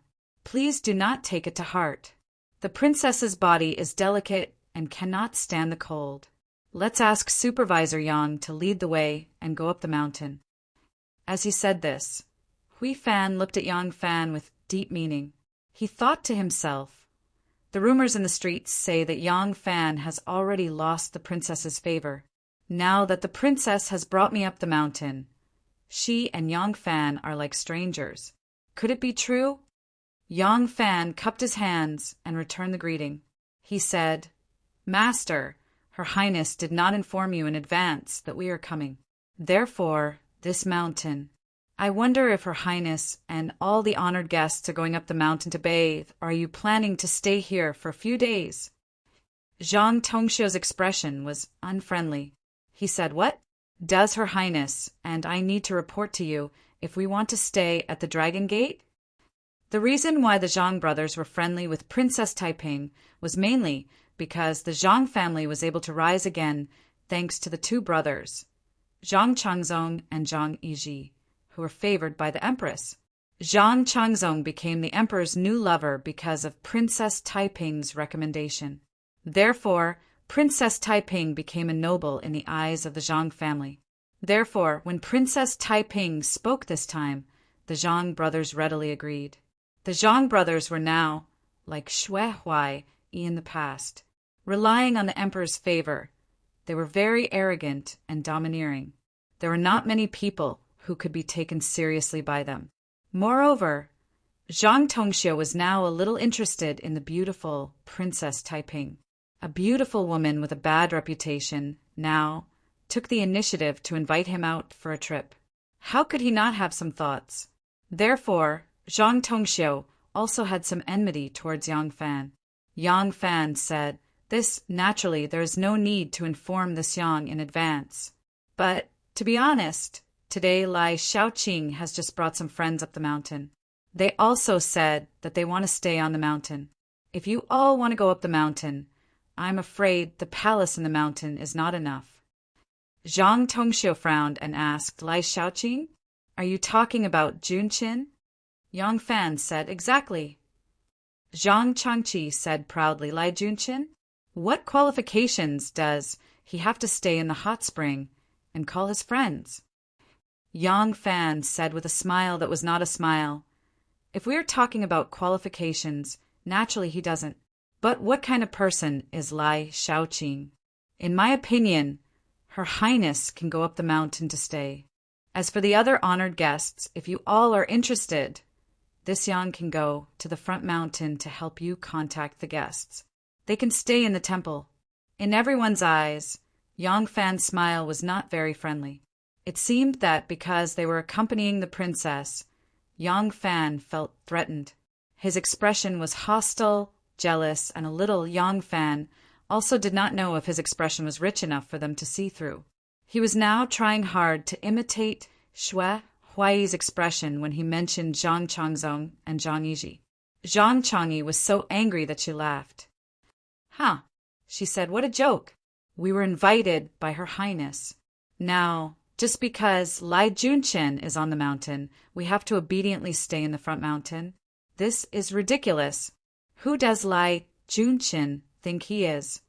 Yang Fan said coldly, This Yang doesn't know who this young master is, but you better listen to this Yang's good advice. Lai Shaoqing is not someone that just anyone can offend. Cui Di could not help but say, In the past, when Director Yang was in charge of the Ministry of Justice, he was tit for tat with Lai Junqin, not yielding an inch. Now that he has been demoted, why is his arrogance gone? Why is he so afraid of him? Yang Fan said coldly, Why is this Yang afraid of him? Such good advice is not to please Lai Junqin. To be honest, because Lai Junqin's residence in Dragon Gate is against the rules, I acted impartially and resolutely stopped him. so I have been suspended by Lai Junshin. This kind advice is for your own good. If you don't mind, you can go up the mountain. What does it have to do with me? Yang Fan flicked his sleeves and stood by the roadside. He said provocatively, "Please." Cui Di choked and felt a little timid. Princess Taiping said angrily, "This is ridiculous. My honored guest has come to Dragon Gate, but he wants to stay in the temple and make way for Lai Junshin. When I go up the mountain, I will drive Lai Junshin away." Zhang Changyi said loudly, "If Princess comes forward for this, how can we have any face left? Princess, please wait for a moment. I will go up the mountain now. Let's see if this Dragon Gate Spring Palace belongs to Lai Junshin or us." Zhang Tongxiu and Zhang Changqi immediately responded, "Go, let's go up the mountain." Zhang Tongxiu stepped on a few stone steps and turned around to salute Princess Taiping. "Princess, it is inconvenient for you to go up the mountain slowly. I promise you that by the time Princess reaches the top of Dragon Gate, Lai Junshin will have packed up and left." He waved his hand and shouted to his two brothers, "Let's go!" Cui Di saw that someone was taking the lead and became courageous again. He did not want to show his timidity in front of the woman he wanted to pursue. He also shouted majestically, "Let's go! I will go up the mountain with a few brothers." Cui Shi did not manage to hold him back, and Cui Di chased after Zhang Tongxiu and his two brothers. Cui Shi stamped his feet, afraid that this brother would cause trouble again, and quickly chased after him. Gao Jian laughed heartily and said to Zhang, "Very interesting. Daoji, let's go up the mountain and clear the path for Her Highness." Men were always eager to stand up for beautiful women, just like proud peacocks competing to show their tail in front of the female, or two male horses trying to fight for the female. Humans were also animals and had animal instincts. Humans were also superior to other creatures, so the starting point of this fight was more complicated than that of male animals. They did not care whether Yang Fan wanted to use them to deal with Lai Junshin, his political enemy, or to use Lai Junshin to attack their potential rivals in love. Whether it was to win Princess Taiping's favor, or to satisfy their own vanity, or just because they did not want to show weakness in front of a beautiful woman. These men, who were at most in their early 30s, were arrogant enough. Like male gorillas, they used their fists to hit their broad chest muscles, bared their teeth, and roared as they ran towards another group of male gorillas on the mountain. "Young masters, please wait. Everyone." Princess Taiping did not stop them and could only anxiously say to Monk Hui Fan, "Master, it is inconvenient for me to walk. Please chase after them and look after them. They are all officials in the imperial court. If they fight over such a small matter, it will be a disgrace to the imperial court." Monk Hui Fan put his palms together and said with a smile, "This poor monk will go now." "Princess, don't worry. These young masters have always been courteous. Nothing will happen." As Hui Fan said this, he flicked his sleeves and floated up to chase after them. Looking at his skills, it seemed that he had some foundation in martial arts. Princess Taiping looked at them rushing up the mountain. Her anxious expression gradually disappeared and turned into a charming expression with a faint smile. She looked at Yang Fan with a pair of watery eyes and said with a sweet smile, "I am standing up for you. How are you going to thank me?" Chapter 675. The two maids who supported Princess Taiping were still standing on the side, but Princess Taiping did not seem to care about their existence. However, as soon as she said this, the two maids knew that they should not listen to her anymore. They immediately let go of Princess Taiping's elbow and walked away without moving their shoulders or skirts. Yang Fan winked at Princess Taiping and whispered, "Then how do you want me to thank you?" Princess Taiping stuck out her proud breasts and said in a pretentious tone, "Supervisor Yang, tonight you will sleep with me. You have to do your best." Yang Fan could not help laughing and said, "I am afraid that your highness will not be able to bear it. I don't know who will be sad when the time comes." Princess Taiping blushed and patted him coquettishly. Yang Fan joked for a bit before withdrawing his smile. With a stern expression, he said, If your highness thinks that I took great pains to trouble Princess to make this trip just to help me vent my anger and make Lai Junshin unhappy, then you are gravely mistaken. He looked up at the mountain and said, "Come on, let's talk on the way so that we will not miss the show." On the hillside, Zhang Tongxiu and his group had disappeared behind a rock. Princess Taiping did not need the help of the two maids and could also climb the mountain. The two walked along the stone steps to the top of the mountain.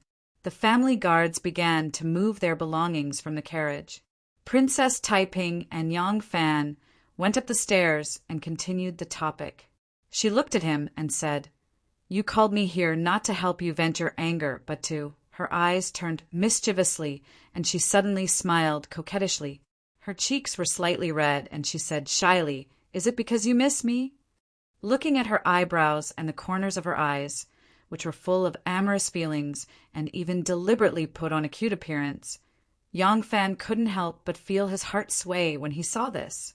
The charm of this kind of mature and beautiful woman was really hard to resist. He stared at Princess Taiping and said, "If you do not want to hear it, then I will not say it." All right.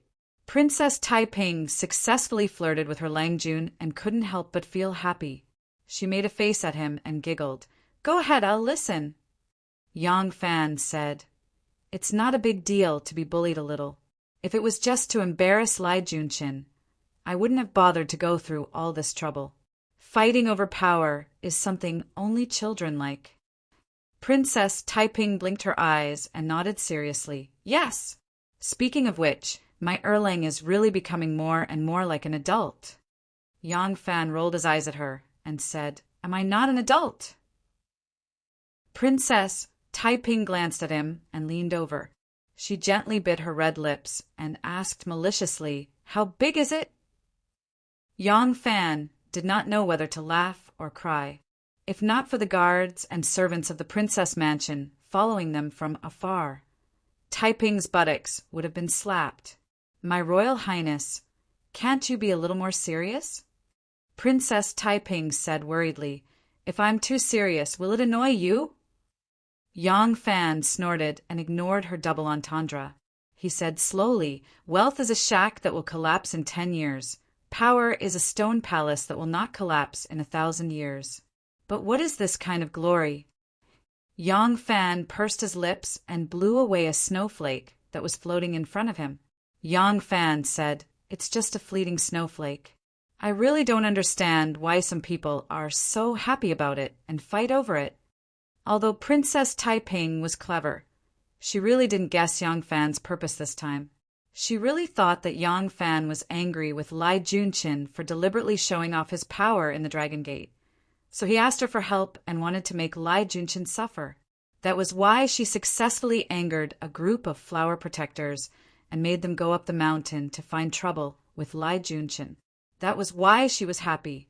At this time, listening to Yang Fan's funny tone and contemptuous metaphor, she realized that her thinking seemed to be wrong. Thinking of when Yang Fan sent someone to send a message, he specifically asked her to bring the Zhang brothers. Princess Taiping suddenly realized, "The Zhang brothers? Your target is them?" "Yes." Yang Fan smiled. They were both smart women, but because of their different backgrounds and environments, it was obvious that Princess Taiping was more sensitive to politics and conspiracies. If it were Wan Shao Man or Anu, they would not understand his intention so quickly. Yang Fan said, "Frankly speaking, when Lai Junshin first returned to the capital, I also looked down on him. I thought that the Empress was only remembering Lai Junshin's heroic contributions to the Empress when she first ascended the throne. So she transferred him back to the capital as repayment. But after the case of Lu Sili and Su Lianyao, I understood." Yang Fan took a deep breath and slowly exhaled. He looked at the white fog that quickly dissipated in the air. Lai Junshin has always considered himself a lonely official, and the Empress has always been aware of this. So, her trust in Lai Junshin has never disappeared. As long as Lai Junshin does not go too far, no one can really put him to death. The Empress may punish him because he has gone too far, But whenever she needs to use cruel means to sweep away a possible threat, she will still think of him and then promote him and put him in an important position, because the Empress feels that such a person can be trusted, and it is convenient to use him. Yang Fan looked at the thoughtful Princess Taiping, smiled, and said, "The Empress once wanted to use me to replace him, but unfortunately I have disappointed her. My means are not as ruthless as Lai Junqin, and the Empress does not use me well. Moreover, no matter if I walked with Li Zhaoda or Wu Sanxi, she wouldn't be happy in her heart. Perhaps she is very confident in me, but it does not mean that she will rely on me as a confidant. She wants a confidant as long as she is on the throne. She will always be the only master in her eyes. As long as she gives the order, he will not hesitate to bite anyone for her." Princess Taiping's expression also became serious, and she said word by word, "But there are fewer and fewer people like this around the Empress. The Empress originally thought that the throne has been settled, and there is no problem without such people. But the case of Lu Sili and Su Lianyao made her feel danger again." Yang Fan nodded and said, "That's right. So, it is very difficult for us to use normal means to bring him down. Even when he is working for the Empress, he continues to smuggle personal goods into the palace. The Empress is getting older and older, but she is still indecisive about the Crown Prince. At this time, she needs people like Lai Junqin more." Princess Taiping said, "So, letting him be the capital governor and the Minister of Agriculture is just the beginning. It will not be long before the Empress will transfer him back to the 3-law division." Yang Fan said, "Then he will become the Empress's eyes and ears and fangs again. The ruthless officials of the censorate have been swept away, but Lai Junqin does not stick to one pattern when selecting talents. It will not be long before he can recruit a group of ruthless officials again. This kind of people is much easier to find than the capable and good officials who can govern the country." Princess Taiping stopped, and her eyes shone. "After the collapse of those ruthless officials, we have expanded our power for the first time. If Lai Junqin is allowed to grow again, it will be a disaster for us. It is very likely that when the Empress passes away, we will not have enough power to fight against the Wu family and restore Li Tang. But even the crime of framing the Prime Minister cannot bring him down, so it will only be possible if someone who is more important than him in the Empress' heart takes action." Yang Fan said with a smile, "That's right. Then, in the Empress' heart, who is more important than Lai Junqin?" Princess Taiping silently turned around and answered sadly, "It will not be me. Her own son and daughter, none of them." Yang Fan patted her arm comfortingly and said, "So, evil people need to be dealt with by evil people." Princess Taiping said doubtfully, "Do you think that the Zhang brothers can do it?" Yang Fan glanced at her and said, "Don't look down on them just because they are male escorts. Not everyone who is a male escort is the kind of person who has evil intentions. The Empress' love for them now is far more than Xue Huai in the past. But are they as domineering as Xue Huai in the past? However, in the dark, they have done so many things. Xue Huai has served the Empress for more than 10 years. But does he have his own soldiers in the court? However, how long have the Zhang brothers served the Empress? How much power do they have in the court? After all, the Zhang brothers are from a famous family, and they are well read. These two people are not simple." Princess Taiping turned her head and looked at him with a strange look in her eyes. Yang Fan asked with a smile, "What is it?" Princess Taiping said, "Their thinking is meticulous, their methods are ruthless, and the general situation of the court is clear at a glance. This method of killing with a borrowed knife is used to the point of perfection. If you have been immersed in the court for decades, suffered countless losses, received countless lessons, and stood out in many games, it would not be strange to have such thinking and methods. But you?" Princess Taiping shook her head lightly and murmured, "You have such foresight, such thinking, and such methods. It is more than enough to be a prime minister who can subdue the feudal lords and control hundreds of officials. But how old are you? You have only been in the court for a few years? Are there really people with natural talents in the world? Yang Fan felt ashamed in his heart.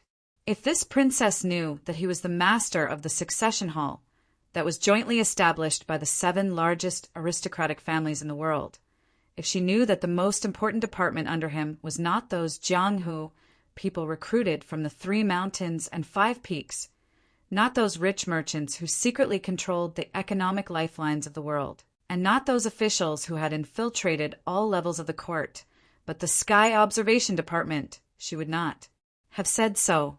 Sky observation, observing the changes of the sky, deducing all things. In the succession hall, there were some people like this. They were either well-read scholars or old officials who had worked in the court for half their lives. Their only job every day was to discuss, deduce, and plan some matters related to the current situation and important officials based on the various kinds of information sent by the secret department. These people often reviewed the successful or failed people in matters of the past dynasties and summed up their experiences and lessons. Based on the various kinds of information they had, they could see the political situation of the court in time. They would deduce and analyze the political struggles in the court and the changes in the situation inside and outside the court, and then come to a conclusion. Perhaps 1 or 2 of these sophisticated and experienced people would make a lot of mistakes in their analysis. But if many wise men came to the same conclusion, then the possibility of them making a mistake would be very small. Yang Fan had been influenced by Dragonbeard Guest since he was a child, so his starting point and knowledge were far higher than that of an average person. With the assistance of such a powerful think tank, he could already be considered to be very low-key by not displaying his demonic wisdom like Zhuge Liang. However, even the sharpest weapon had to be in the hands of people who knew how to use it. This Sky Observation Department gathered a large number of wise people who could be recruited by the aristocratic families. Most of them were not from the aristocratic families. Therefore, in order to prevent the succession hall from being controlled by them, these people were only responsible for research and judgment. As for whether the results of the deduction were accepted or executed by the headmaster, they had no room to ask. They did not even know whether the headmaster would take a look at the results of their deduction. Yang Fan looked at Princess Taiping's appreciative and even worshipful gaze. He smiled tenderly and said some sweet words without thinking. There is no such thing as a heaven-bestowed talent. Isn't it because of you that I can be like this? As the saying goes, one is stained by the company he keeps.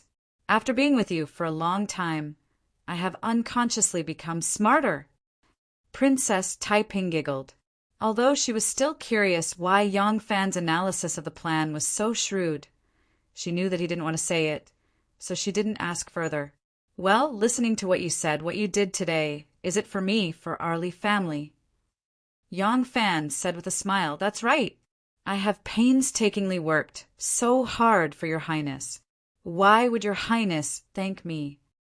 Princess Taiping sighed and pretended to be pitiful. She said, I have nothing valuable. I really have no way to repay such a great kindness. How about I devote myself to you? Yang Fan touched his nose and said helplessly, This seems to be the same as the result of your highness standing up for me. Princess Taiping said confidently, How can there be no difference? When I threw myself into someone's arms, according to that person's words, there is a big difference. Oh no, she was going to settle old scores with him. Yang Fan hurriedly begged for mercy. Okay, your highness said. Yang Fan, you are good. You are good.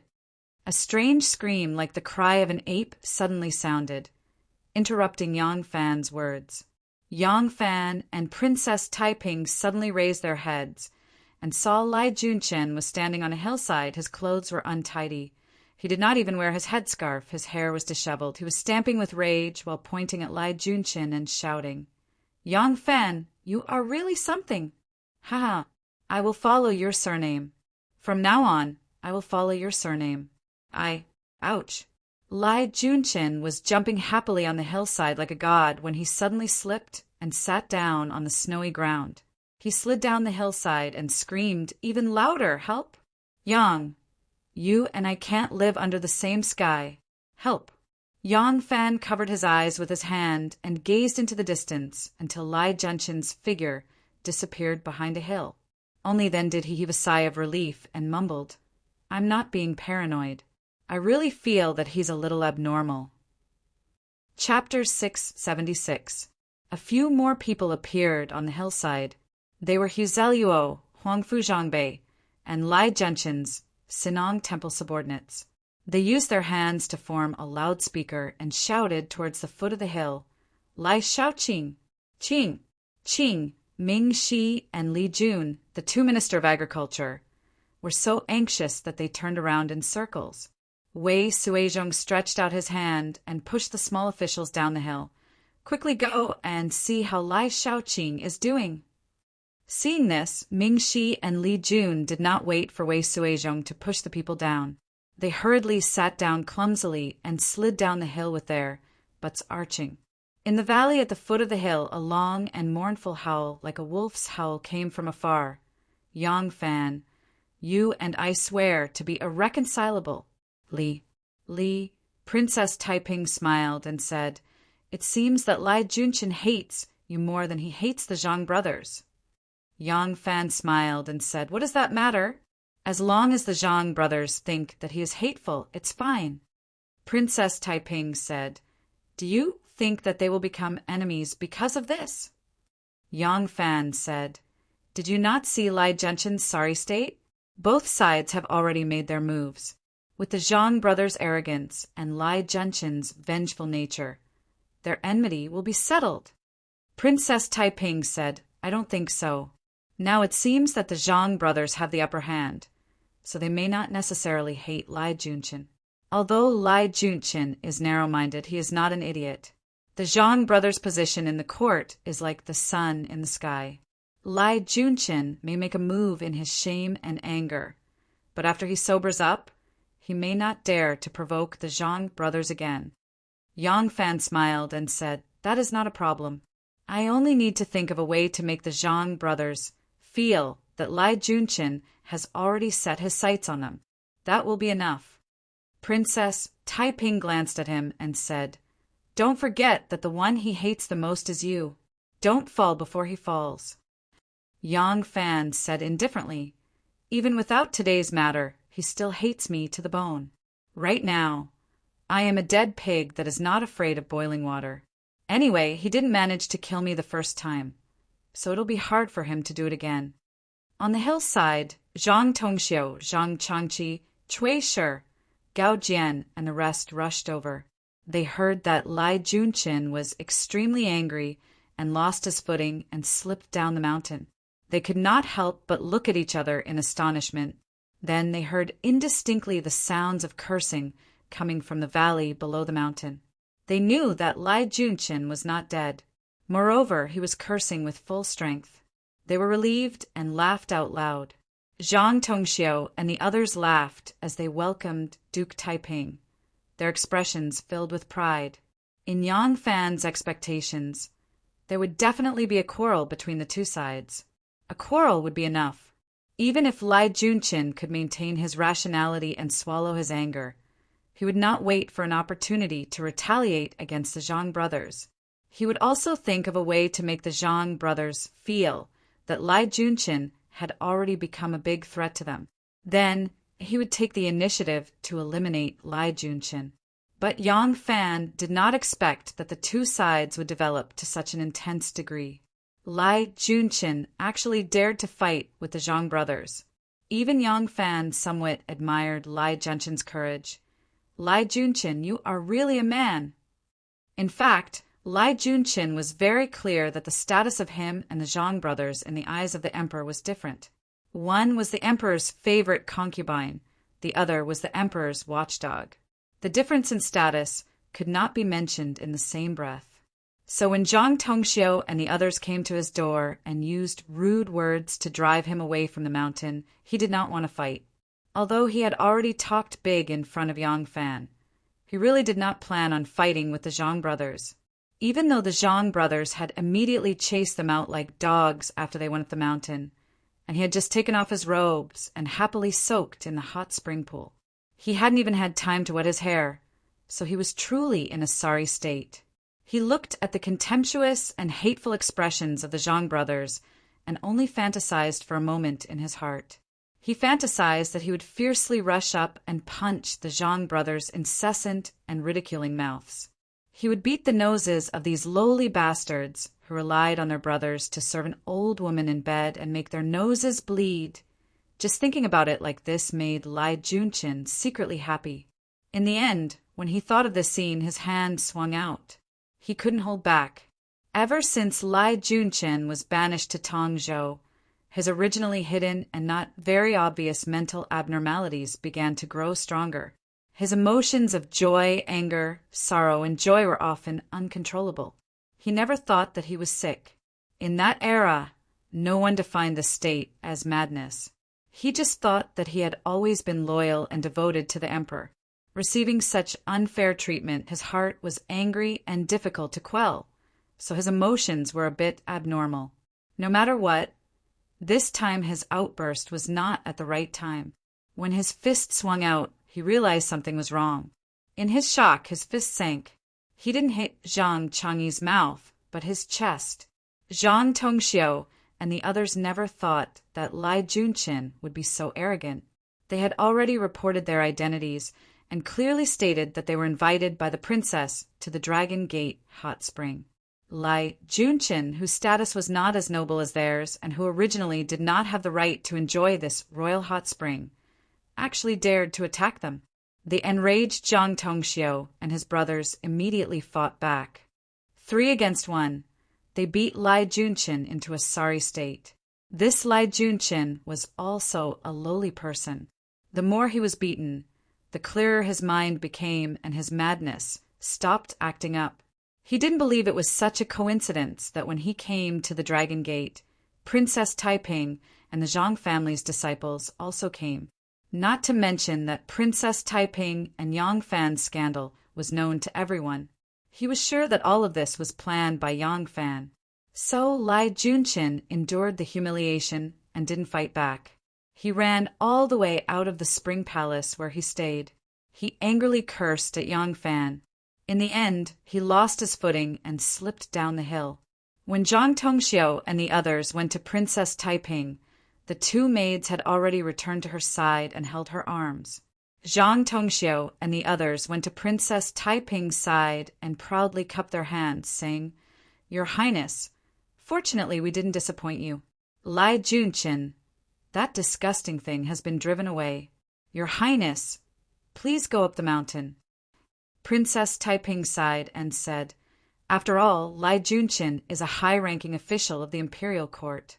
Although it's against the rules for him to stay in the Spring Palace, it's fine to let him leave. There's no need to make such a scene." Zhang Changyi explained, "Your Highness, you don't know. Originally, we were just persuading them to leave with kind words. But we didn't expect that Lai Junchin would be so arrogant. Knowing our identities, he still dared to attack me. I was punched in the chest by him first. Do we still need to be polite to him?" Princess Taiping said worriedly, "Of course, I'm not afraid of him. But Lai Junchin is narrow-minded and will seek revenge for the smallest grievance. Since young master has offended him, I'm afraid he will harm young master. Young master is standing up for me. How can I feel at ease?" Zhang Changyi looked up to the sky and laughed. He sneered and said, "Your Highness, you don't need to worry about me. Others might be afraid of Lai Junchin, but I'm not." Cui Di couldn't help but say to Yang Fan, "Director Yang was suspended from his post because he tried to stop Lai Junchin from going up the mountain. Now, Lai Junchin must think that you sent us here to make trouble for him. Listen, he's still shouting at the foot of the mountain. Every word and sentence is your name. You have to be careful." Yang Fan wasn't angry. He just smiled and replied, "Thank you, young Master Cui, for reminding me. I'll be careful and not let him catch me." Cui Di's punch hit the air. He felt very sad. He wanted to say something more, but Princess Taiping's jade-like face turned cold. She said indifferently, "Let's go up the mountain." "Princess, please." Zhang Tongxiao, Hui Fan, and the others hurriedly moved to the left and right, protecting Princess Taiping as they went up the mountain. Cui Di saw this and didn't care to bicker with Yang Fan anymore. He wanted to rush over to be her protector. Suddenly, his sleeve was pulled by someone. Cui Di turned his head to look. He saw eldest brother Cui. Shi's face was black and terrifyingly dark. His heart couldn't help but shake, and he hurriedly slowed his steps. Cui Shi purposely slowed his steps and gradually pulled away from Princess Taiping and the others. He then shouted angrily at Cui Di in a low voice, "Idiot! Stubborn idiot! Yang Fan is the leader of the Xian clan. His status is higher than yours and mine. His power is incomparable. Does he care if the position of an official in the imperial court is big or small, high or low? If you use this to attack him, how can it hurt him at all? It's you and I who are seeking protection everywhere in order to become officials. Once we successfully step into the Shilin world, we will have to cooperate and help Yang Fan. If we offend someone like him for no reason, what benefit is there for the Cui family?" The relationship between the Cui brothers and Yang Fan, using a more modern explanation, was that the 7 wealthy families of the Cui, Lu, Wang, Zhang, and Li families had invested in a company. Yang Fan was the CEO of this company, and the father of the 2 young masters, Cui Shi and Cui Di, was one of the 7 directors of the company. Just any one of the directors would not be able to touch Yang Fan, and it was even more impossible for these 2 young masters. But because of this layer of relationship, the 2 sides had a relatively close relationship. Now that the 2 brothers, Cui Shi and Cui Di, had come out to make their way into society, if Yang Fan was willing to take care of them and use his connections and power to make things convenient for the 2 brothers, it would naturally be beneficial for their development. However, if Cui Di blindly became enemies with Yang Fan, then if Yang Fan didn't want to break off his relationship with Director Cui, he wouldn't do anything detrimental to them because of their rude and provocative words. However, he would have sufficient reason not to give them help and care. Cui Di also understood the logic of what his elder brother said, but he had already made Princess Taiping his prey. As soon as he saw Yang Fan, he couldn't resist the flames of jealousy burning in his heart. Cui Shi saw him raise his head to glance at Princess Taiping's back and couldn't help but laugh out of anger. He said resentfully, "Which eye of Princess Taiping's has taken a fancy to you? The 2 of them flirted right in front of you, and you couldn't even tell. Zhulong, oh Zhulong, you are completely blind. If you don't improve, you'd better return to Dingzhou. Otherwise, sooner or later, you will be like Lu Binji and become a sinner of the family." Cui Shi finished speaking and left with a wave of his sleeve. Cui Di stood in a daze, looking at his elder brother's back with a blank expression. Chapter 677. The night was deep, the curtains were heavy, and the 4 glazed lamps made the bathing pool in the Spring Palace look magnificent. The round bathing pool, with a radius of several feet, was made of fine white marble. For streams of running water flowed out from the mouths of the 4 copper carps and slowly poured into the pool. Princess Taiping stood at the edge of the pool and gently raised her arms. A gauze dress as thin as a cicada's wing floated down to the ground, revealing an enchanting jade body like a snake or a water demon. That pair of slender and perfectly round thighs was just like the legendary mermaids of the East Sea, pink and delicate, moving people's hearts. She untied the extremely gorgeous, rose-colored bra, and before the pair of white and tender and firm breasts could be seen a little, she stepped into the bathing pool. Her plump and smooth and firm, fragrant snow-white buttocks, in that breathtaking sway, broke the waves and sank a large piece of dazzling snow-white light to the bottom of the water. The hot spring water was slippery, and the steam was dense, wrapping a plump, well-proportioned, and delicate body in it. It was as if she was wrapped in a layer of undergarments made of mist, adding some color to her body. Yang Fan was like a thief, or it could be said that he was a thief now, a flower thief. He leaped over the eaves and vaulted over the walls, passing through the houses and the ridges, until he quietly appeared in Princess Taiping's bathing palace. Yang Fan easily sneaked in. The outer guards, the inner servants, and the palace maids had already been sent away by Princess Taiping. He entered the room very calmly. As the mermaid swayed, Princess Taiping, who was immersed in the hot spring with her eyes slightly closed, came into his sight. A pair of proud and delicate breasts were half floating and half sinking in the water mist. The smooth, fragrant silk was delicate and creamy, a few strands of black hair scattered in the snow-white light, looking especially enchanting. Yang Fan originally wanted to quietly walk over, but suddenly appeared in front of her, which surprised her. Who would have thought that as soon as he reached out to touch the soft gauze curtain, a sweet sound of wind chimes came from the top of the gauze curtain.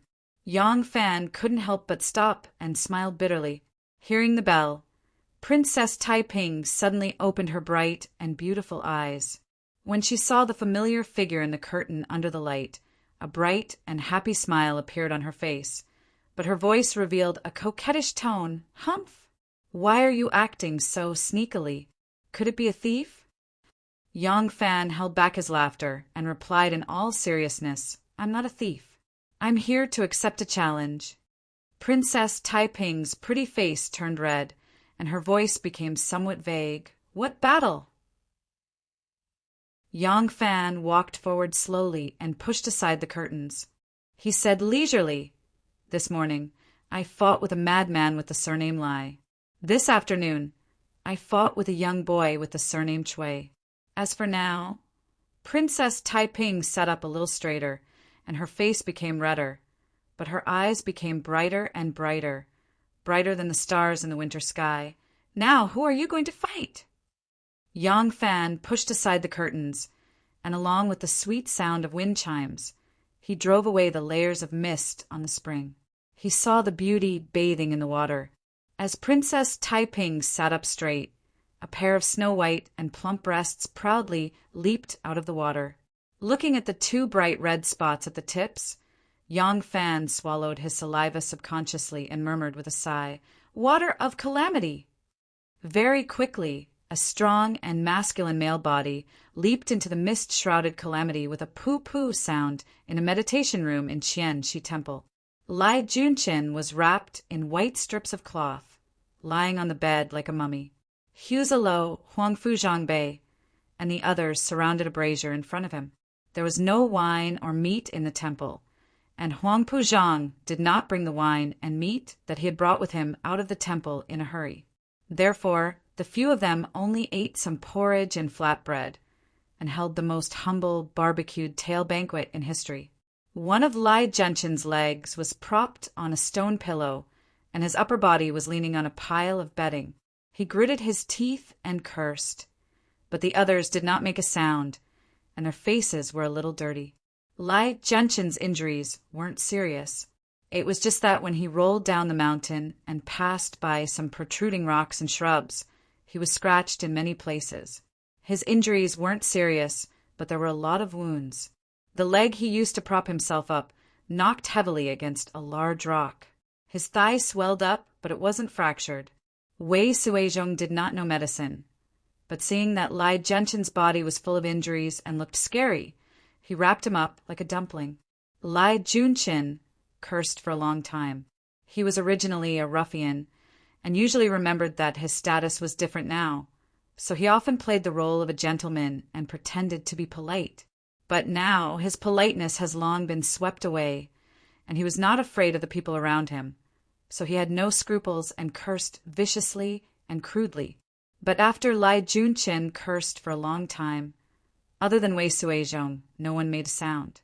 Lai Junchin was also discouraged and lay there gloomily, not saying a word.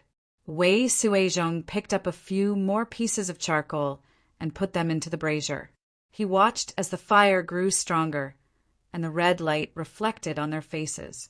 Lai Junchin suddenly laughed. Wei Suizhong had long been used to his old superior's temperamental personality and was not surprised at all. But he still had to ask and hurriedly said, "Why is the prefectural magistrate laughing?" Lai Junshin said with a sly smile, "Suizhong, what do you think Her Highness is doing on the mountain now?" Lai Junshin's thinking was too jumpy, and Wei Suizhong could not keep up. He replied, "This? I really do not know." Lai Junshin laughed twice and said, "Of course you do not know, but you can guess." Lai Junshin sat up in high spirits and said excitedly, "The princess is either asleep now, or she is still bathing in the hot spring." Wei Suizhong was greatly discouraged and said with a wry smile, "The prefectural magistrate is wise." Huziruo Huangfuzhangbei and the others secretly looked at each other. Lai Junshin's strange behavior made them somewhat uneasy. Lai Junshin hurriedly waved his hand and said, "But I dare to conclude whether the princess is asleep now or bathing in the hot spring. She will not be alone." Lai Junshin looked at everyone strangely and said, "It is not even two people." Ha ha! Lai Junshin laughed strangely again, and laughed so excitedly that he slapped his thigh and then immediately cried out in pain. Huangfu Zhangbei's cheek twitched a few times and said embarrassedly, "It is already late at night. Prefectural Magistrate Lai, please rest early." Lai Junshin waved his hand and continued to enjoy himself. "Everyone is sleeping together. Ha ha! I don't know how Yang Fan is feeling at this moment. Ha ha ha ha. Just thinking about it makes me happy." Princess Taiping was indeed asleep at this moment, but there were not many people sleeping together. Only two people, a man and a woman. Princess Taiping did not sleep on the pillow. She curled up her body and rested her head on Yang Fan's strong arm. She spread her beautiful hair on the pillow and made Yang Fan's pillow towel. She opened her arms and tightly hugged Yang Fan's body, and her legs were tightly intertwined with his, like a vine wrapped around his body. Her beautiful face was still hot after extreme pleasure, and her burning cheeks were tightly nestled against Yang Fan's chest, and listening to his powerful heartbeat. She was incomparably satisfied. Ever since her husband was sent to prison by her mother and starved to his last breath in prison, she was no longer an ordinary woman. She no longer regarded serving her husband and educating her children as a woman's only mission in life. However, she still longed for love and comfort, and Yang Fan was the harbor where her feelings poured out. Only when she was naked, lying in his arms, containing him, absorbing him, and completely integrated with him.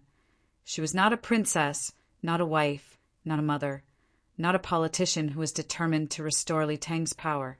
At this moment, she was just a woman, a pure little woman. In the early morning, Yang Fan opened his eyes and subconsciously touched his side. The little devil who had been nestling in his arms all night was no longer there. Princess Taiping got up earlier than him, which surprised Yang Fan a little.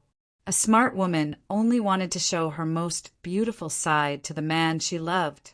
Perhaps in Yang Fan's eyes, a beautiful woman with disheveled hair and rosy cheeks, who had just woken up from thirst, had a special taste. But Princess Taiping didn't think so. After she became Yang Fan's woman, she paid special attention to this point. Therefore, she got up early before Yang Fan. When Yang Fan opened his eyes, she appeared as if she had been there for a long time. The temperature in the hot spring palace was very high, and the surface temperature here was completely different from that in other places. Vegetables and fruits could be grown in a shed here, which showed the temperature here. In order to dehumidify the palace, several braziers were lit, so the temperature inside was even higher. Therefore, Taiping's clothes were gorgeous but simple. She wore a narrow-sleeved muslin shirt and a long skirt. Under the thin muslin shirt, her plump breasts were wrapped in a tight, strapless hezi. The attractive cleavage was deep, and the high and deep breasts outlined the hot curves. "You're awake." Taiping smiled sweetly, and her eyes were bright and full of spirit. Her white and rosy face was like a cabbage that had just been watered by the spring rain, and it was so fresh and tender that water would come out of it if you pinched it. Seeing Yang Fan's amazed and appreciative eyes, Taiping was satisfied, knowing that this morning's effort was not in vain. She was like the most virtuous and gentle wife, waiting on Yang Fan to get up and helping him put on his underwear. The green salt for rinsing his mouth was prepared. The toothbrush was made of ivory, which was not the kind of crude products made by Ma Chiao's family. It was made of pearl powder, honey, ginseng, lotus root powder, almonds, and dang kernels. Yang Fan really enjoyed it. Needless to say, after using it, his face became as smooth as jade, elastic and tight. The effect was indeed excellent. Yang Fan began to think about how to get some for Xiao Man and An Nu as gifts for the Shangyuan festival. Things that could make women more beautiful were more attractive than jewelry. Princess Taiping did not want two personal maids to serve her. She could not do anything about Xiao Man and An Nu. But if she let other women touch her man, she would really be jealous. She personally waited on Yang Fan to brush his teeth, wash his face, and comb his hair. Looking at the handsome and free look of her Lang Jun, she happily held his arm and said, "Lang Jun, eat breakfast with me." Outside the Jade Spring Palace, where Princess Taiping resided, Cui Di was slowly strolling in the snowy forest. He deliberately dressed, rather lightly, which made his tall stature look even more like a jade tree in the wind. However, the leaves of this jade tree were a little green.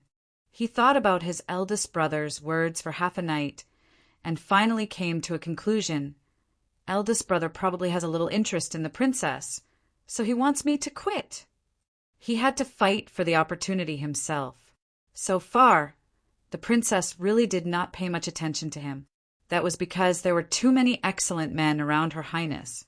He thought that a chance encounter might make him the guest of this beautiful Luoyang peony. So Cui Di was not happy. Chapter 678. Breakfast was relatively simple. There was fragrant jade japonica chicken porridge in a casserole, and a white porcelain plate made from kiln was filled with lush green vegetables. This was picked early in the morning from the royal vegetable shed, and was a privilege that only Her Royal Highness the Princess could enjoy. There were all kinds of small pastries on a mysterious porcelain plate that was as lustrous as ice. There were also steamed cakes that had just come out of the oven early in the morning, and then there were salted deer jerky, red worm jerky, stirring, boiling, roasting, broiling, scalding, stir-frying, deep-frying, steaming, preserved, marinated, and gutted. The quantity of each dish was not much, and each dish was served on a small plate, but the variety of dishes included all of the above cooking methods. Not only were the dishes delicious, but they were also very beautiful. They were served in exquisite porcelain, and it stimulated one's appetite. Yang Fan ate with great relish. He had been concentrating on finishing the food on the plate, so when he was half full, he realized that Princess Taiping had unknowingly put down her jade chopsticks. She rested her chin on one hand and looked at him with great interest as he ate. Yang Fan had a mouthful of food in his mouth and asked vaguely, "What's wrong?" Princess Taiping shook her head. "Nothing. I just like watching you eat." Listening to her tender words, like the fragrance of her body, slowly seeped into his heart. The bowl of jade japonica chicken porridge in his hand seemed to taste even more delicious. When he was 80% full, Yang Fan picked up a white silk handkerchief and gently wiped his mouth. Yang Fan had been by Curlybeard's side since he was a child, so he was naturally familiar with the knowledge of keeping fit and nourishing his body. The maid served them a bowl of clear soup, which was made from stone fungus, stone hair, stone thread, seaweed, deer horn stew, smallpox mushroom, and other fresh ingredients. Yang Fan stirred the soup with a spoon from time to time, took a sip of the fresh, cold, and delicious soup, and said indifferently, "Although the positions of these people who followed you up the mountain are not very high, they all hold important positions. Among them, the Zhang brothers are definitely not your people. As for the others, they should all be your people. You are really amazing to be able to recruit so many young talents." Princess Taiping smiled and shook her head. "No, Gao Jian is my man, Zhang Shua is not. This man is very talented. I really want to recruit him into my school." He and Gao Jian had always been friends. This time, Gao Jian had invited him over as a test. As for the Chui brothers, Princess Taiping thought for a while and said, "They have just joined my sect, so they don't know how strong I am. It's just that I have a say in front of the Queen Mother, so they asked me to join their sect. I'm still observing them. If they are talented, there's no harm in grooming them." "Oh, what's up with that monk?" Yang Fan's tone seemed careless, but it sounded like he was interrogating. The smile on Princess Taiping's face grew wider. Ever since Xuanzang came back from the Buddhist scriptures, the influence of Buddhism has been vaguely on par with Taoism. Taoism is the national religion of the Li Tang, and it is inextricably linked with the Li family. In order to curb Taoism, the Queen Mother has vigorously cultivated Buddhism. Now the influence of Buddhism has leaped above Taoism.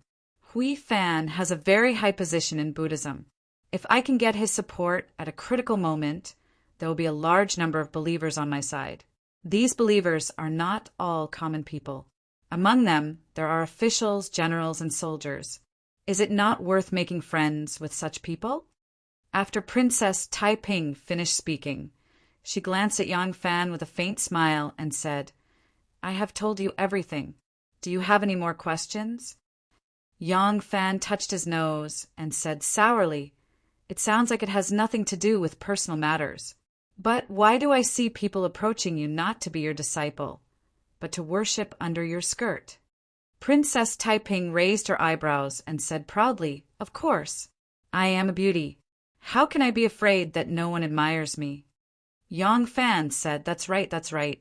A pregnant woman with heavenly beauty and 6 months of pregnancy, it really makes people drool." Princess Taiping was overjoyed. She giggled and fell on the table. After laughing for a long time, she picked up an amber porcelain bottle and handed it to Yang Fan while panting and laughing, saying, "Here." Yang Fan said, "What is this?" Princess Taiping said, "This is vinegar. Since you like to be jealous so much, you might as well pour more."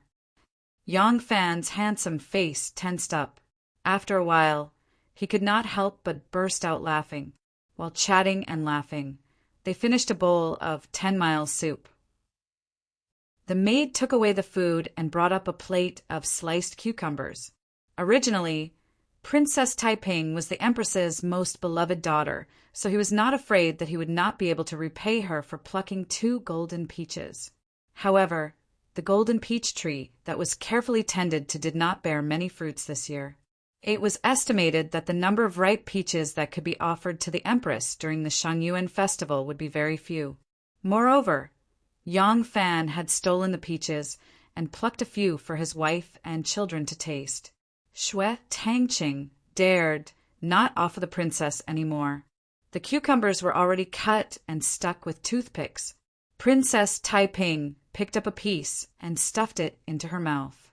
She said to Yang Fan, "Lang Jun, please be patient and stay here for a few days.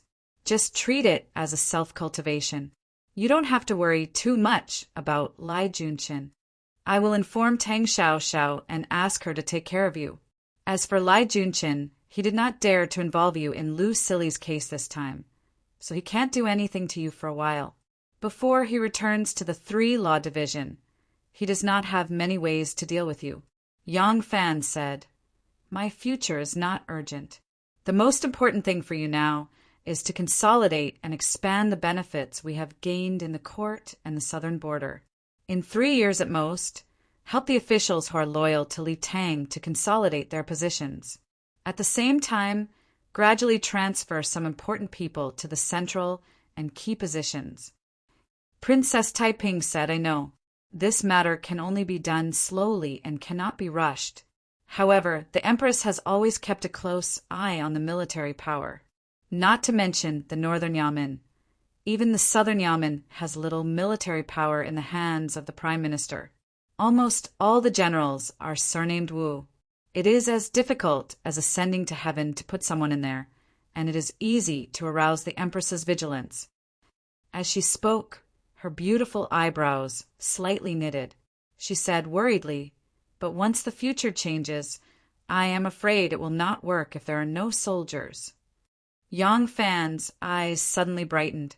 He asked hurriedly, "If there are any changes in the future, how do you think it is most likely to change the world?" Princess Taiping thought for a moment and slowly answered, "The succession of the throne and the change of the regime. If it is not through legal succession or one country replacing another, it is natural that the palace coup is the most common. Wuzhou is said to be a country, but in fact, people still regard it as a part of Li Tang. Therefore, the empress replaced the Tang with Zhou, and the generals who have a large number of troops do not rebel. If one day we can restore Li Tang, they will not rebel either. Moreover, it is most beneficial for the country and the people to control martial arts, avoid killing, and return the power to Li Tang through the palace coup." Yang Fan said, "That's right. The empress is the most concerned about the military power. We have spent a lot of effort to install civil officials in the imperial court. This time, if it was not for the sudden appearance of a large number of vacancies in the southern border, and the imperial court did not have time to investigate one by one, we would not be able to occupy so many seats. If we want to get involved in the military power, it is even more difficult. Even if there are a large number of vacancies, we can only fill them from the bottom to the top. We will not put a large number of scholars who have never been soldiers or fought in the war into the military to be generals. But if we really want the Wu family to hand over their power without bloodshed, they will not agree. The palace coup is the most likely thing to happen in the future, so military power is also very important." Yang Fan stood up and slowly paced around the room. He said in a deep voice, "So, we only need to have a group of people that can be mobilized in the most critical places. We do not need too many people, even if it is only 1,000 or a few hundred people. As long as we use them properly, we can still change the situation." Princess Taiping's eyes lit up. "You mean if we can't interfere with the upper levels, we can grab the lower levels a captain or even a brigade commander?" Yang Fan said, "That's right. If we install some people in these positions or recruit some people, it will not cause the empress and the Wu family to be vigilant. But at the critical moment, these few hundred people are enough to decide the ownership of the dynasty." "That's right." Princess Taiping was so happy that she forgot herself. She suddenly jumped up and hugged Yang Fan. She kissed his face and left a bright red lipstick mark. "I can't just focus on recruiting civil officials. They can plan strategies before the success, and after the success, they can govern the country. But if we want to succeed, we still need martial people. Martial power is the key to change the world. Abandon the upper levels and go to the lower levels. Recruit those lower-level officers." "Good idea. It is really a good idea." The more Princess Taiping thought about it, the brighter her heart became. But after thinking about it carefully, she could not help but feel embarrassed. "But how can we recruit them? I have never thought about this before. My subordinates are all scholars, so I don't know where to start. If I rashly send people to contact them, once the slightest information is leaked, it will be a disaster." Yang Fan grabbed the silk handkerchief and wiped the lipstick mark on his face. Looking at her worried look, he could not help but laugh. "Why are you so anxious? I don't want you to start immediately. This matter can be planned slowly." Princess Taiping shook her head and said, "The Mother Empress is old. We do not know when she will. Once there is a change, it will be a matter of life and death. How can I not be anxious? I did not think about it before. Now that I have thought about it, I have to make arrangements as early as possible. It is not a matter of a day to rope them in. There is no time to cram at the last minute." Princess Taiping's voice suddenly stopped. She suddenly turned around and looked at Yang Fan with a thoughtful face. Yang Fan wiped his face and asked, "Why are you looking at me? Haven't you wiped it clean? Come, help me wipe it." Princess Taiping took the silk handkerchief from Yang Fan's hand and suddenly threw it outside. She cheered and jumped into his arms again. Yang Fan was a little embarrassed, and looked at the two beautiful maids who pretended not to see them at the entrance of the hall. He whispered in Princess Taiping's ear, "Be careful in front of outsiders!" Princess Taiping spat and left a bright red lipstick mark on Yang Fan's cheek that had just been wiped clean. She said happily, "I know it is you. No one is more suitable than you." Yang Fan was stunned. Me? Me what? Princess Taiping said, "You are a soldier. Moreover, you have made great contributions in the army. You have served as a general. You have a lot of friends in the army, especially the Yulin Royal Guards, especially the 100 horsemen stationed at the Black Tortoise Gate. You have friends in all of them. There is no one more suitable than you in this world." Yang Fan slowly opened his mouth. Me? Princess Taiping nodded hard. "Yes, it is you." Yang Fan said hesitantly, "I am afraid. Am I suitable? Will the emperor transfer me back to the army? I think." Princess Taiping patted her chest hard, and her breast suddenly surged. "Leave this matter to me. I will go to the Mother Queen as soon as I return to the city. Just wait for my good news." When Yang Fan walked out of the Jade Spring Palace, he was in a trance, and even forgot to wipe the bright red lips on his face. I, the leader of the Shinzong clan, was transferred back to the army. It will be inconvenient for me to contact my subordinates in the future. I have really shot myself in the foot. But how could he refuse? Could he say that he liked the job of guarding the mountain spring, growing vegetables and raising horses?